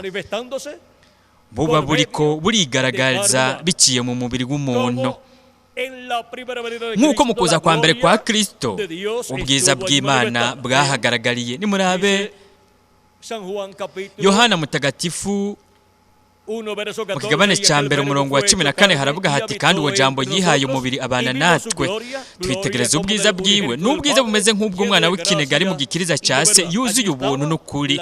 Aho hari ubwiza bw'Imana bugaragariye mu mubiri w'umuntu, mu gushyitswa kukuza kwa mbere kwa Kristo.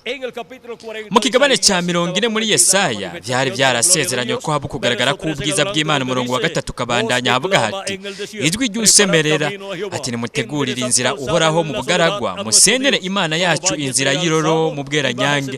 Umwonga wose uzokuzuzwa n'umusozi wose, n'akarambi bizoringanizwa. Ahari udutumba hazotega uduhogoro ducike ikiyaya, maze ubwiza bw'uhoraho buzohishurwa. Niki kizohishurwa? Kizogaragara ubwiza bw'uhoraho. Aranavuga iki kandi? Ati, kandi abafise umubiri bose bazobubonera rimwe, kandi abafise umubiri bose bazobubonera rimwe. Rero igihe ubwiza bw'uhoraho bwagaragara, abari n'umubiri bose bakabubona, hamaze kuza integuza y'ukuza kwa mbere kwa Kristo, ariko aramutegurira inzira. Kandi hamaze kubukuza kw'integuza ariyo yabaye Yohana Umubatiza, ubwiza bw'Imana, ubwiza bw'uhoraho bwari guca bugaragara. Mbega none bwagaragaye ryari? Bwagaragariye mu mubiri w'umuntu, muri wa musore w'umubaji w'i Nazareti Yesu. Muri we hari marayika w'isezerano, marayika w'uhoraho agaragaye, kandi aho hari ubwiza bw'Imana bugaragariye mu mubiri w'umuntu, ariko arakora igikorwa gihwanye n'icyo gihe, kuko byari bihwanye n'amasezerano ya Mesiya yo mu kuza kwa mbere kwa Kristo. Rero nimurabe ingene ubwiza bw'Imana bugaragara, kandi abantu benshi baravuga bati ibi bintu akora abikoreshwa n'ububasha bwa Belzebuli.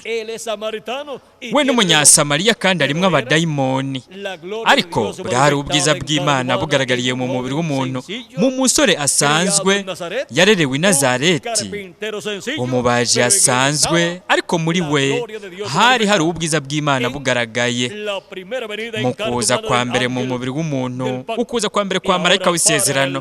Rero ubu naho ku munsi w'iherezo, umuvugishwa n'Imana Yesaya mu kigabane cya 11:9 aravuga ati, hose ku mugwa wanje wera ntihazoba hakiri ibijyana cyangwa ibyica, aho ni mu nganje y'imyaka 1000, kuko kumenya uhoraho kuzoba kuzuye mu isi nk'uko amazi abugereye mu kiyaga. Isi izokuzura ubumenyi bwo kumenya uhoraho, ni ukuvuga isi izokuzura ubumenyi bwo kuza kwa kabiri kwa Kristo ku munsi w'iherezo. Ibyo nivyo n'umuvugishwa n'Imana Habakuki avuga, ariwe atanga umuco mwinshi ku bijanye n'ibyo muvugishwa Yesaya yavuze hariya mu kigabane cya 11:9. Rero nimurabe Habakuki nawe ariko aravuga atanga umuco mwinshi mu kigabane cya 2:14 muri Habakuki haravuga hati, kuko kumenya icyubahiro cy'uhoraho kuzoba kuzuye mu isi nk'uko amazi abugereye mu kiyaga. Ivyo ni ibiremwa abantu mu kimpumbi c'indwi, mu nganji y'imyaka 1000, biremwa abantu bazoba buzuye ubumenyi bwo kumenya ubwiza bw'uhoraho bugaragaye mu kuza kwa kabiri kwa Kristo, ariko kugaragara kwa marayika w'isezerano, marayika w'uhoraho aje bundi bushasha ku munsi w'iherezo, ari mu mubiri w'umuntu afite izina rishasha. Rero ivyo nivyo vyasezeranywe ko biba muri iki gihe cya nyuma, kandi uguhishurirwa kose gutegerezwa kuza biciye mu muvugishwa. Rero hazoba hariho umuvugishwa ngaha ku isi, kugira ngo uguhishurirwa kukuza kwa kabiri kwa Kristo kuzanwe guhabwe abantu b'Imana ishengero rya Yesu Kristo, kandi kugira ngo izina rihoraho ry'Imana n'izina rishasha rya Yesu Kristo rizanwe, rigaragare, rihishurirwe ishengero ry'Umwami Yesu Kristo. Kuko uhoraho Umwami nta na kimwe azokwigera akora atabanje kwibira akabanga abavugishwa nawe, abasavyi biwe. Amos ikigabane cya 3:7. Rero nk'uko mu gihe cya Mose izina ry'Imana ryavuzwe, ryatangajwe, rikavugirwa ku musozi aho Mose yari ari, ariko araronka amategeko, ariko arandikwa kuri vya bisate we yari yateguye, kandi aho Imana yariko iravuga ko izogirira imbabazi uwizozigirira, kandi iyo ntizogirira imbabazi n'impuhwe uwidashaka kugirira imbabazi. Rero aho naho nyene iratubwira igihano. Nimurabaho iravuga igihano c'Imana, haravuga hati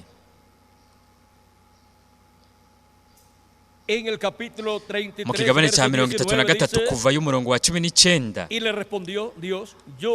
uhoraho aramwishyura ati, kugira neza kwanje kose nzogucisha imbere yawe, nivuge mu izina ko ndi uhoraho ndi imbere yawe, kandi nzogirira ubuntu uwo nzobugirira, ngirire n'ikigongwe uwo nzokigirira. byongeye no mu kigabane cya 34 umurongo wa 6 umurongo wa 5 ukabandanya haravuga hati uhoraho amanuka ari muri cya gicu ahagararana nawe aho hantu yivuga izina ko ari uhoraho aca imbere yiwe imbere ya Mose arivuga ati nduhoraho imana yuzuye imbabazi n'ubuntu ntibakuraka ngira ikigongwe cyinshi nkora ndumwizigigwa nama ngirira imbabazi abantu ibihumbi n'ibihumbi mparira ibigabitanyo n'ibicumuro n'ibyaha ariko simperereza urubanza kutarugira nkora abana ibigabitanyo vya base nkageza ku buzukuru no ku rungano rwabo rugira 3 no ku rugira 4. Ako kanya Mose aca yunamika umutwe arasenga. Rero ni murabe ingene Imana ihora ibigabitanyo by'abavyeyi ikabihora abana babo n'abana babo bana kugeza ku rungano rwa 3 n'urwa 4. Guhora ibigabitanyo by'abavyeyi bigahogwa abana n'abuzukuruza bikanahogwa n'inzukuruza. Ibyo bitubwira igihano cy'Imana, kandi icyo nicyo gituma muri iki gihe cya nyuma igihano cy'Imana kizoza, kandi ibigabitanyo by'urungano rwarenganye bizohanwa muri iki gihe cya nyuma, muri uru runganwe rubayeho ubu. Nk'uko igihe Kristo yari ku isi, we yavuze ko kuri urwo rungano rwari ruhari ko hari kuza igihano cy'Imana, gutyo amaraso agahogwa, amaraso yo kuva kuri Abeli gushika kuri Zekariya. Rero nimwitegereze amaraso ya Kristo n'amaraso y'abamaratiri bo kuva kuri Yesu Kristo n'amaraso y'abaheburayo bapfuye kuva kuri Kristo kugeza ubu. Abo bishwe bashingira intahe Kristo ari byo bahowe, n'abapfuye mu gihe cya Hitler, Mussolini na Stalin, amaraso yabo bose azohogwa. Ibyo biravugwa mu gitabo cy'ibyahishuriwe Yohana.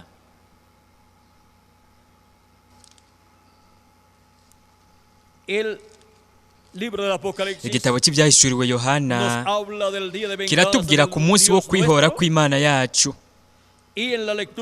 kandi mu gisomwa twari twamaze kubona haravuga hati kandi amahanga araraka. Ibyahishuwe 11 umurongo wa 18 haravuga hati kandi amahanga araraka, uburake bwawe buraza, igihe cyo guciramwo amateka bapfuye kirashika, n'icyo kugereramwo abasavyi bawe nibo bavugishwa nawe, no kugerera abera n'abubaha izina ryawe, aboroshe n'abahambaye, n'icyo guhonerezamo abahonyisi. Uwo ni umunsi wo kwihora kw'Imana yacu.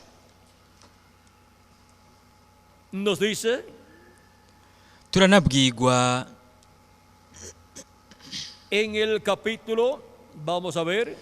reka turabe mu kigabane cya 17 umurongo wa 6 ukabandanya haravuga hati kandi mbona uwo mugore aborewe amaraso y'abera n'amaraso y'abashingiye intahe bya Yesu, ndamubonye birantangaza, ndumirwa rwose. Hanyuma turabona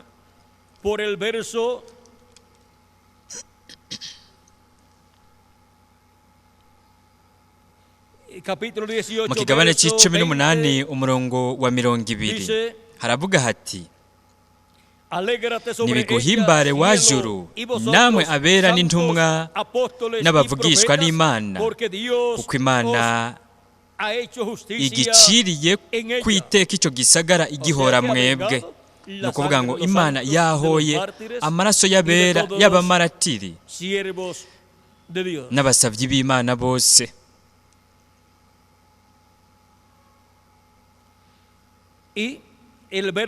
N'akarongo ka 24 mu kigabane cya 18 mu byahishuwe haravuga hati, kandi muri icyo gisagara amaraso y'abavugishwa n'Imana n'ay'abera n'ay'abishwe bo ku isi bose niho yabonetse. Rero turashobora kubona ingene ngaha Imana ivuga ko yo ariho yari kuzobona ayo maraso y'abamaratiri ba Yesu n'abasavyi bose, yari kuzoyabona ayo maraso agaheza agahogwa, amaraso y'abishwe bahogwa ugushingira intahe Yesu.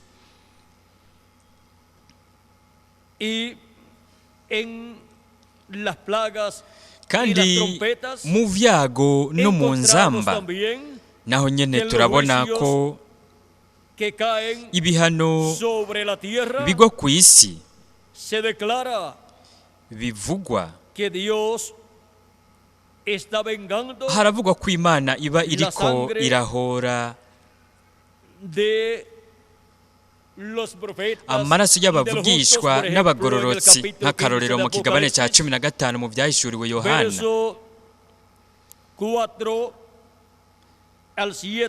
ikigabane cya 16 umurongo wa 4 haravuga hati, uwa gatatu asuka urwagwa rwiwe mu nzuzi no mu masoko bicika amaraso. Numva umumarayika w'amazi avuga ati, uragororotse uriho kandi wamyeho uwera, kuko uciye iryo teka. Bavukije amaraso y'abera n'ay'abavugishijwe nawe, kandi amaraso nyene niyo ubahaye ngo banywe, birababereye. Numva igicaniro kivuga kitegome Mwami Imana ushobora byose, amateka yawe n'ay'ukuri n'ukugororoka. Nukuvuga yuko umunsi wo kwihora kw'Imana yacu ni Imana iba iri kwirihora amaraso y'abera n'abagororotse, aho iba izoba iri kirahora n'amaraso y'umukundi wacu Mwami Yesu Kristo ariyo yasheshwe ku isi. Kandi ku ihanga ry'Aburayo hagumye haza igihano cy'Imana muri iyi myaka 2000 imaze guhera, n'ukuhorwa kw'amaraso ya Yesu Kristo, kuko bo ntibakiriye amaraso yiwe mu bugingo bwabo.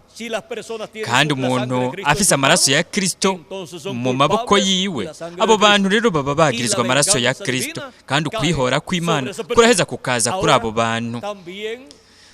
Rero n'amaraso ya Kristo vyongeye arabazwa ubwami bw'abanyamahanga, kuko ubwami bw'abanyamahanga mu ngoma y'Abaroma nibwo bwabamvye umukundi wacu Mwami Yesu Kristo. Rero amaraso ya Kristo n'amaraso y'abigishwa ba Yesu Kristo n'ay'abana bose b'abahungu n'abakobwa b'Imana n'ay'abavugishwa n'ay'ishengero ryose rya Yesu Kristo, abamaratiri bo mu ishengero bapfuye, abishwe bahowe ugushingira intahe Kristo, ayo maraso azohogwa kuri uyu munsi w'iherezo, ahogwa ubwami bw'abanyamahanga buzoba bugeze mu ntambuko y'ibirenge vy'ivyuma bivanze n'ibumba, aho Antikristo azoba ariko araganza muri ubwo bwami, umuntu w'icyaha. Antikristo igikoko kizoba kiganje ubwo bwami ku munsi w'iherezo. Kandi umunsi wo kwihora kw'Imana yacu uzoza ku bwoko bw'ibiremwa abantu. Ariko Kristo marayika w'isezerano Yesu Kristo ari muri mpwemu yera azoba ari hagati y'Imana n'ihanga ry'Imana, ishengero rya Yesu Kristo. Kandi byongeye azoba ari no hagati y'ihanga ry'Aburayo, Isirayeli yo ku isi na Isirayeli yo mu ijuru. Ahahagaze ku bw'ineza ya Isirayeli yo mu ijuru na Isirayeli yo ku isi, kugira ngo Imana ntirandure Isirayeli yo mu ijuru, ishengero ngo iriranduze ibihano by'Imana bizoza, ntihonye n'ihanga ry'Aburayo ikoresheje ivyo bihano byayo. Kristo n'umuherezi mukuru, kandi we azoba agaragariye mu mumarayika ntumwa wiwe ku munsi w'iherezo muri mpwemu yera, mu kibanza cyahera cyane cy'ingoro yiwe mu buryo bw'impwemu, ariko arakora ku bw'ineza ya Isirayeli yo mu ijuru no ku bw'ineza ya Isirayeli yo ku isi. Kandi muri icyo gikorwa Kristo akorera ngaho mu kibanza cyahera cyane, hazokuzura igitigiri cy'abatoranijwe n'Imana kandi ahazoshitswa neza ukunywanishwa n'Imana mu mwuzuro kwa Isirayeli yo mu ijuru, ishengero ry'umwami Yesu Kristo rironse ukuzuka kw'abapfiriye muri Kristo bazukiye mu mibiri ihoraho, natwe abariho turi bazima duhinduwe muri iki gihe cya nyuma. Hanyuma Isirayeli yose izokikizwa 144,000 by'abaheburayo, ariyo Isirayeli yose bazokwinjira mu mugambi w'Imana, kandi aho Kristo azoba hari muri mpwemu yera agaragariye mu mumarayika ntumwa wiwe, ariko arakora ubukozi bwa Mose n'ubwa Eliya n'ubukozi bwa Yesu ku ncuro igira kabiri, ubwa Eliya ku ncuro igira gatanu n'ubwa Mose ku ncuro igira kabiri.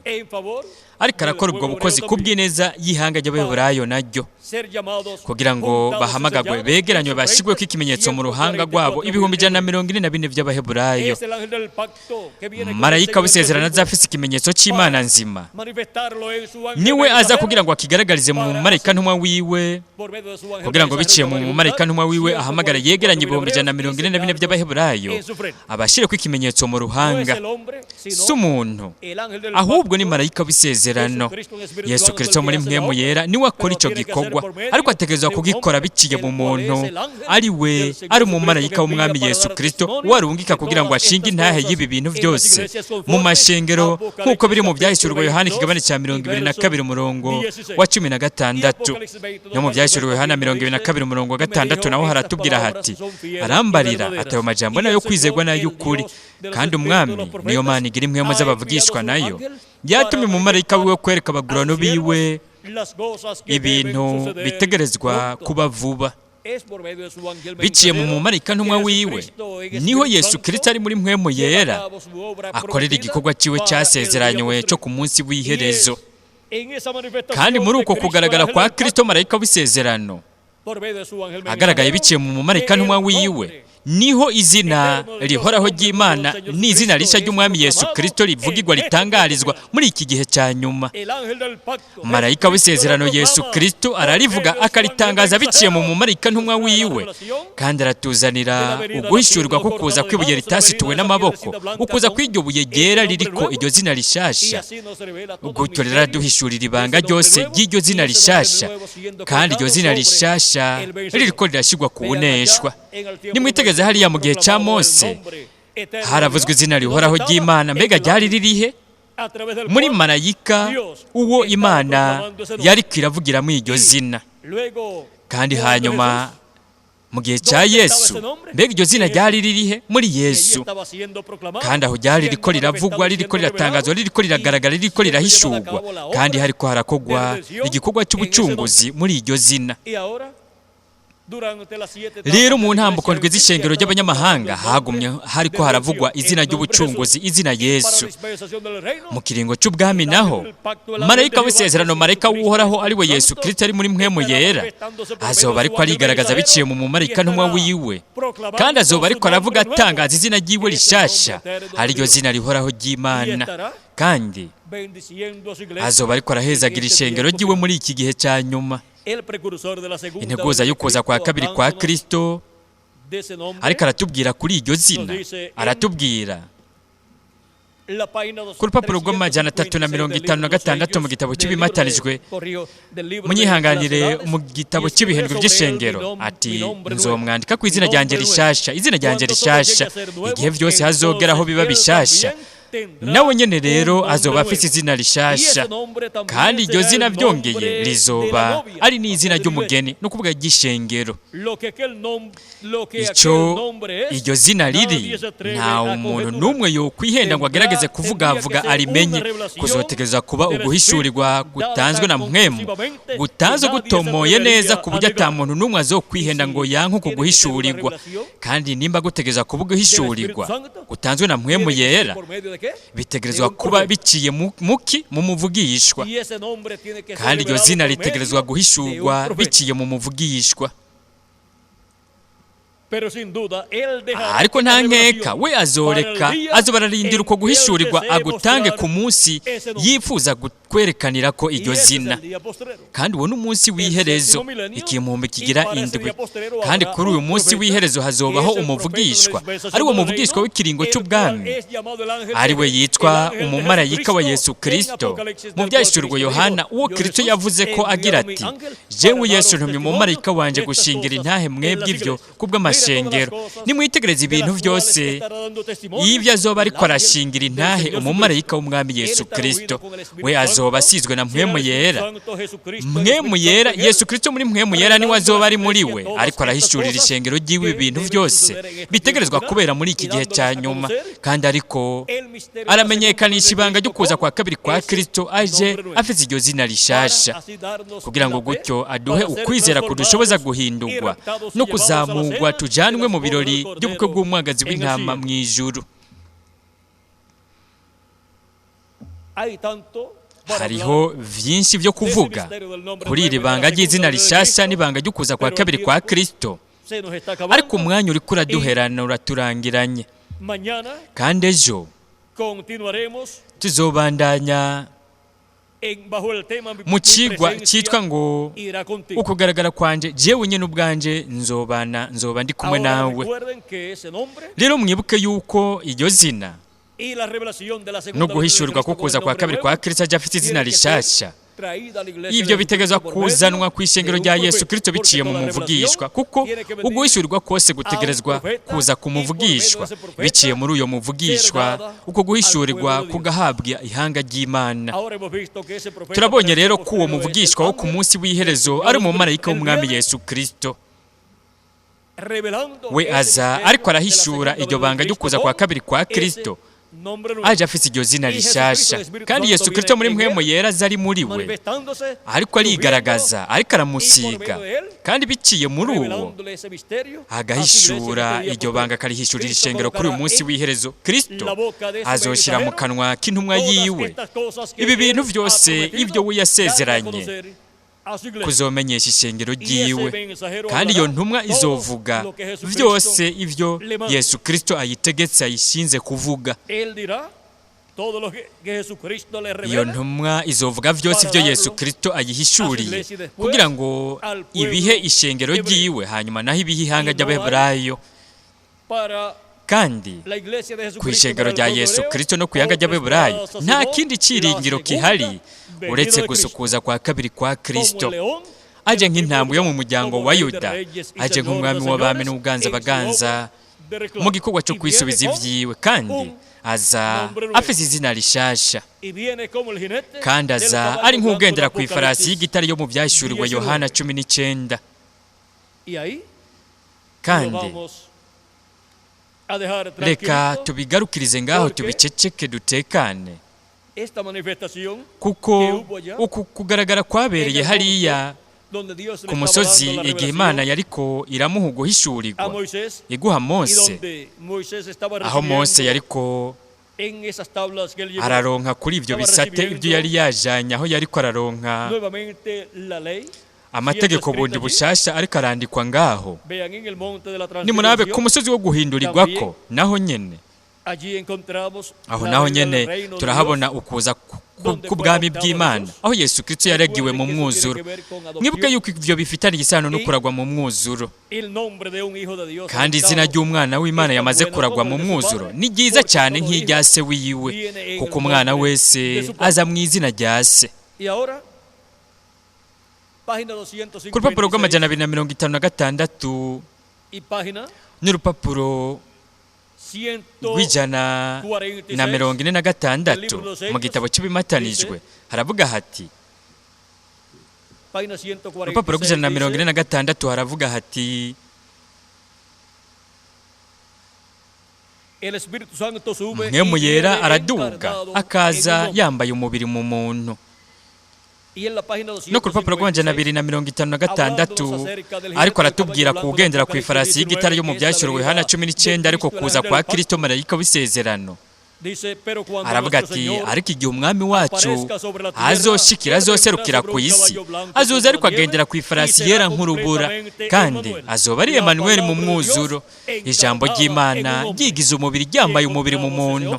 Nitwabona uyo muntu ari we mumarayika w'umwami Yesu Kristo, tuzoba turiko turabona ugendera ku ifarasi yera yo mu byashyuriwe Yohana 19, ari we Yesu Kristo mwemu yera, marayika w'isezerano. Yesu Kristo aje ari muri mwemu yera, agaragariye mu mumarayika ntumwa wiwe ku munsi w'iherezo, kugira ngo aje ahagarare hagati y'Imana n'abantu bayo mu kibanza cy'ahera cyane, aho umuherezi mukuru nawe agahagarara hagati y'Imana n'ihanga ry'Abaheburayo, kugira ngo habe ukunywanishwa n'Imana kw'ihanga ry'Abaheburayo. Rero nimwitegereze mu ishengero rya Yesu Kristo, ivyo nivyo Kristo azoba ariko arakorera ku munsi w'iherezo, nk'uko we mu rusengero rw'Imana mu ijuru mu kibanza cy'ahera cyane yagumye ahagaze hagati y'Imana n'abantu, ahagaze hagati y'Imana n'abo bose bafise amazina yabo yaranditswe mu gitabo cy'ubugingo cy'umwagazi w'intama uhereye isi itararemwa. Mu kuza kwe kwa mbere we yaje kugira ngo amaze gukoza igikorwa ciwe cy'ubucunguzi, yaje kugira ngo ahagarare hagati y'Imana n'abantu mu rusengero rw'Imana mu ijuru mu kibanza cy'ahera cyane. Mu kuza kwe kwa kabiri naho aza kugira ngo aje ahagarare hagati y'ishengero ryiwe mu kibanza cy'ahera cyane cy'ingoro yiwe mu buryo bw'impwemu, gutyo ahagarare hagati y'Imana n'ishengero ryiwe kugira ngo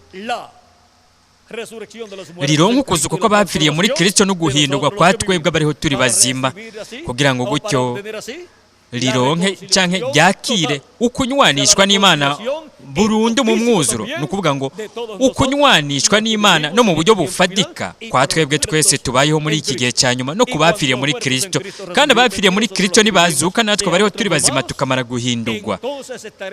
Aho rero tuzoba tunywanishijwe n'Imana no mu buryo bufadika, kandi tuzogira ishusho n'akameremere by'umukundwa wacu umwami Yesu Kristo.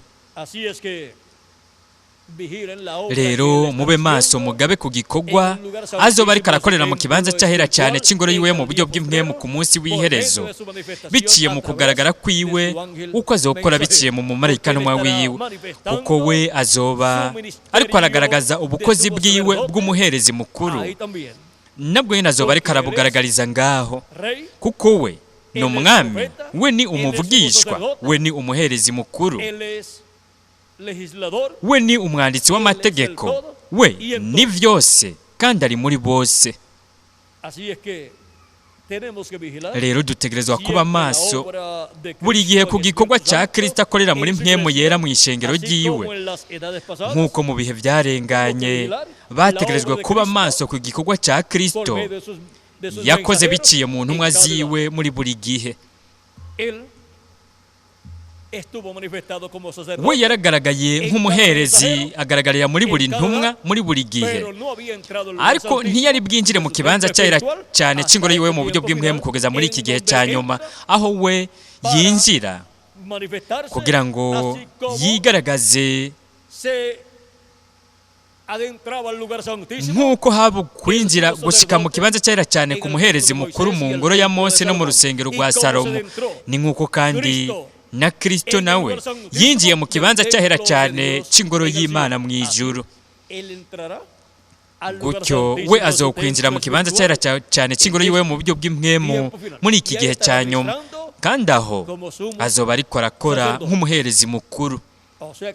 Ni ukuvuga ko buzoba ubukozi bukuru bukomeye gusumba ubukozi ubwo we yakoze, kizoba ari igikorwa umurimo ukomeye usumba umurimo yakoreye muri buri gihe, kuko mu rusengero igikorwa gikuru cyakorerwa hehe? Mu kibanza cyahera cyane, ahakorerwa ukunywanishwa n'Imana kw'ihanga ry'Abaheburayo biciye mu gikorwa cyakorwa n'umuherezi mukuru. Uko niko bimeze no kuri twebwe muri iki gihe cya nyuma, nk'uko byagumye biriko birabera no mu ijuru, kugira ngo habe ukunywanishwa n'Imana kwa buri mwana w'umuhungu n'umukobwa w'Imana, aho twaronse ukunywanishwa n'Imana mu bugingo no mu mpwemu, naho ku munsi w'iherezo umugabane ufadika, igice gifadika nacyo nyene kizoshitswa. Rero tuzoca turonka umubiri uhoraho, umubiri wanywanywe n'Imana urimwo ubugingo budashira. Kuri jewe ryari ihigwe rikomeye kuba nari kumwe namwe muri uyu mwanya, ndiko ndabashingira intahe ya Mose ahagaze ari mu gihengeri hagati y'Imana n'abantu. Nimurabe rero buri gihe bibera mu gusobekerana, mu kubisikanya kw'ikiringo n'ikindi kiringo kiba gishitse ku iherezo ryacu. Mu gihe cya Mose ikiringo cy'intwaro y'umuntu cyari cyashitse ku gihe cyaco cya nyuma, kandi hariko haratangura ikiringo cy'ivyagezwe. Mu gihe cya Yesu ikiringo cy'ivyagezwe cyari gishitse ku iherezo, ikiringo cy'ubuntu naco cyariko kirasobekerana gitangura. Muri iki gihe naho hariko harabisikanya ikiringo cy'ubwami kiriko kiratangura kibisikanya n'ikiringo cy'ubuntu.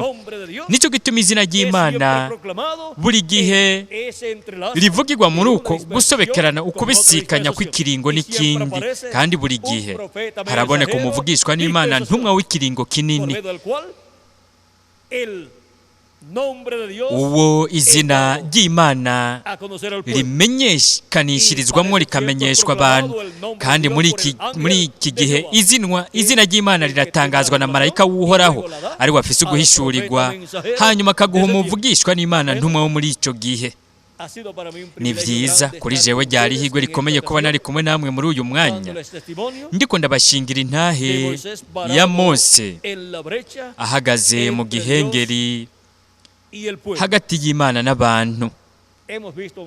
Turabonye Mose ahagaze mu gihengeri, turabonye Yesu ahagaze mu gihengeri.